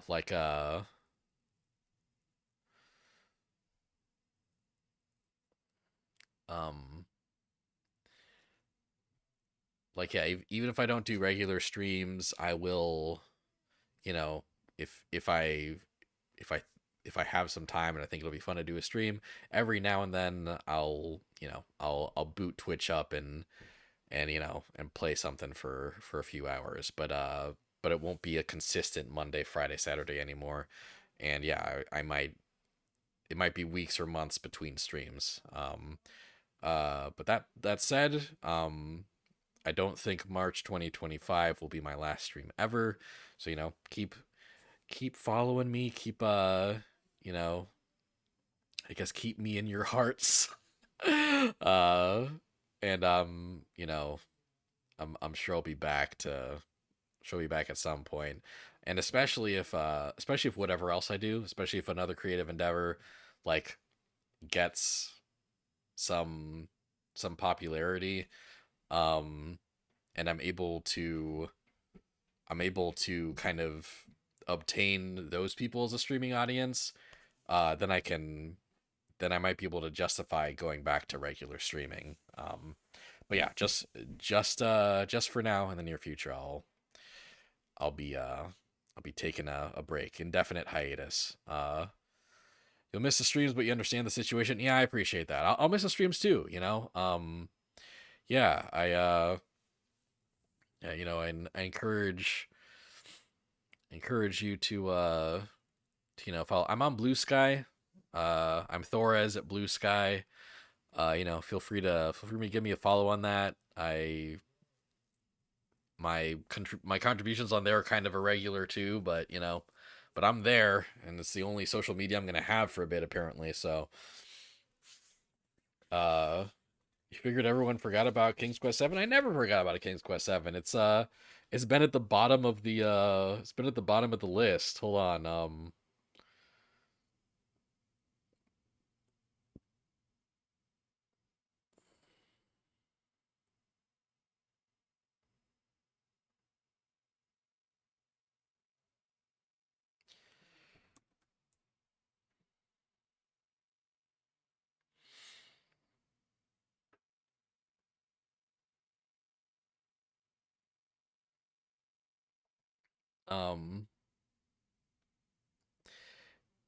yeah. See, I'm playing Spirit Tracks right now, and then after I beat that, it's King's Quest Seven. Uh, Unless several Wario Land games come out before I beat Spirit Tracks, and then I'll probably play Wario Land first. Um,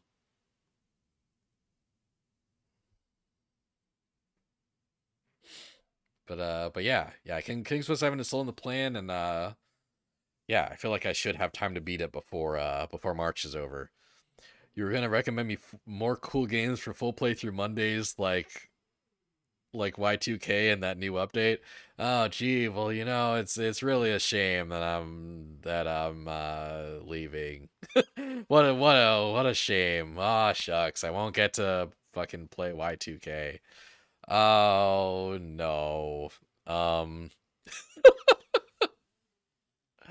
Uh. Yeah, that is actually one of the bigger bummers is that like I did really love doing the submission form. I really love seeing everyone's submissions and putting together this list to my right to but also to my left depending on how you cuz that's on the left side of the screen, but this is the right side of my body.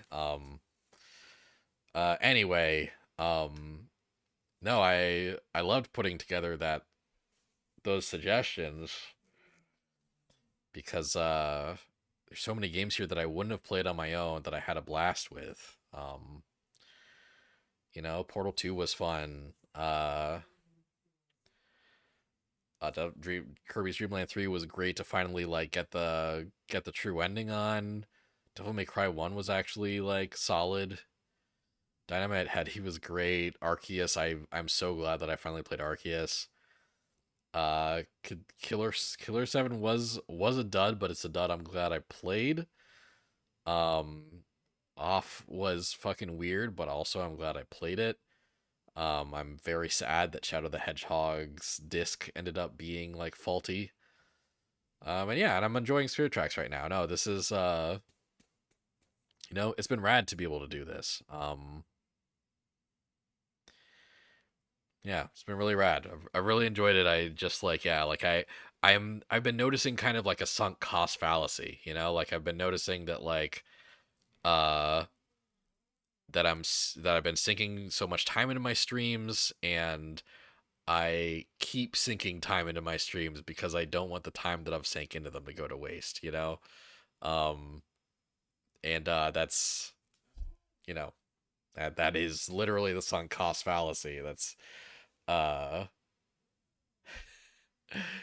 like yeah, I'm just gonna keep being the snake eating my own tail if I don't like try to regroup and find another angle for a bit. It was cool to see me get DMC pilled, and you highly recommend 3 to 5 on my own time someday. Yeah, I am really glad that I got introduced to that franchise, and I do want to check those other games out because obviously I know that they're a big deal. Um, but yeah, like if you're watching the stream, if you're watching the VODs, like thanks so much for keeping me company for however long of the last like almost 2 years I've been doing this. I think it has been a really fun experiment. Like yeah, I have no regrets about having done this for the time that I have. Um, but yeah, I do think that I think that it's very tough. Like Twitch is super oversaturated right now and it's very tough uh for anyone at kind of the bottom, kind of anyone at the floor level to kind of get a new base. Yeah, unless I become a VTuber, I guess. And I don't know uh I don't know how well that would go for me. I don't say VTuber Daniel in all caps. It's not happening. I don't even know where I'd start there. I think I'd need a fucking green screen. I don't have one. Possibly look into the Killer 7 cutscenes as that game goes places. There's a character named Trevor Pearl Harbor. Like there's a character named Pearl there's a character named Trevor Pearl Harbor is already an insane sentence if that's where the sentence ends. But then you say there's a character named Trevor Pearl Harbor who makes magic comic books, and that's not even the weirdest thing that happens in that chapter. Holy moly. Yeah, I guess I stopped playing Killer 7 while it was still normal. That's crazy. Um yeah. Yeah, I'm looking forward to making more content for you guys for the foreseeable near future. I want to take a quick pick. I want to take a quick peek at the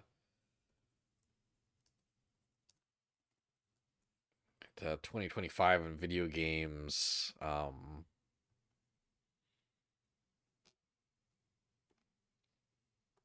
Wikipedia article, see if there's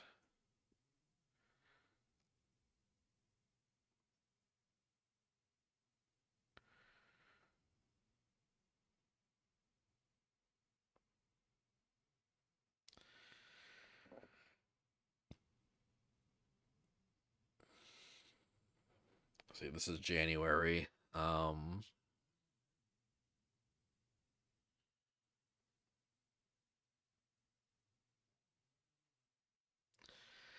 nothing's here is really like screaming at me, which is good because I need to focus on 2024 games right now.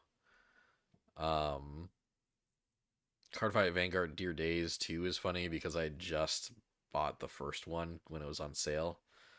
Um, Citizen Sleeper 2 is cool. Rift of the Necrodancer is interesting. Kaleidoscope of Phantom Prison 2 is a wild fucking name for a video game. Um, I don't.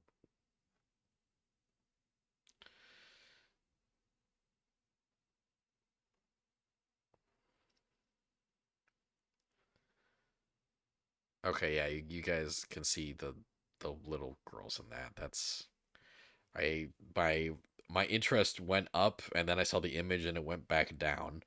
Um, oh yeah, Avowed. I guess that could be a stream. Lost Records of Bloom and Rage is probably something I'll play off stream with my fiance. Um, or in February now. This is February. The Yu-Gi-Oh! Early Days collection that could actually be fun to stream. Monster Hunter Wilds. Um, feel like I could be, um, you know, pressured into playing that. Kotaro Uchikochi's games are getting official releases for the first time in English, and that's cool as hell. I probably won't stream those though. I feel like those would be awkward streams. Everhood 2, um yeah, I don't know. I don't know if I'm streaming Everhood 2. Oh yeah, Wanderstop, that's the kind of that like weird like surreal like life sim but with like uh kind of like trauma and like kind of psychological horror elements. Xenoblade Chronicles X Definitive Edition. So this comes out on my 2 year anniversary. So like I don't know.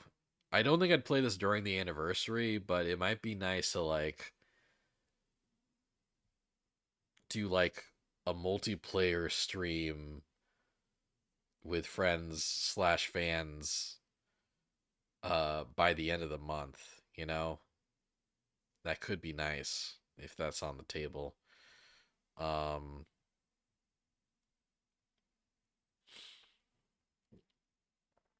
yeah. Well, yeah, like the first quarter doesn't have a lot that I'm chomping at the bit to play just yet, but you know, the year is young. Oh man, yeah, Fatal Fury City of the Wolves coming out after I'd go on hiatus. Yeah, like no promises, but I could see myself like just doing a stream one weekend in April, just being like, "Hi, I'm playing Fatal Fury. I love Fatal Fury. Hello." Um, yeah, Rain Factory Guardians of Azuma. Yeah, fucking shitload of oh yeah, fucking what's that game called? Clear Obscure. The Capcom Fighting Collection 2. God, I hope that comes out this quarter. I feel like that's going to be a summer or fall thing. Clear Obscure Expedition 33. Apparently it's yeah, set release in summer 2025. That's a bummer. That'd be fun to play on stream. You heard Gimmick 2 was cool. You hope it isn't as hard as 1, lol. Gimmick 1 was hard. Gimmick 1 was weirdly hard, yeah.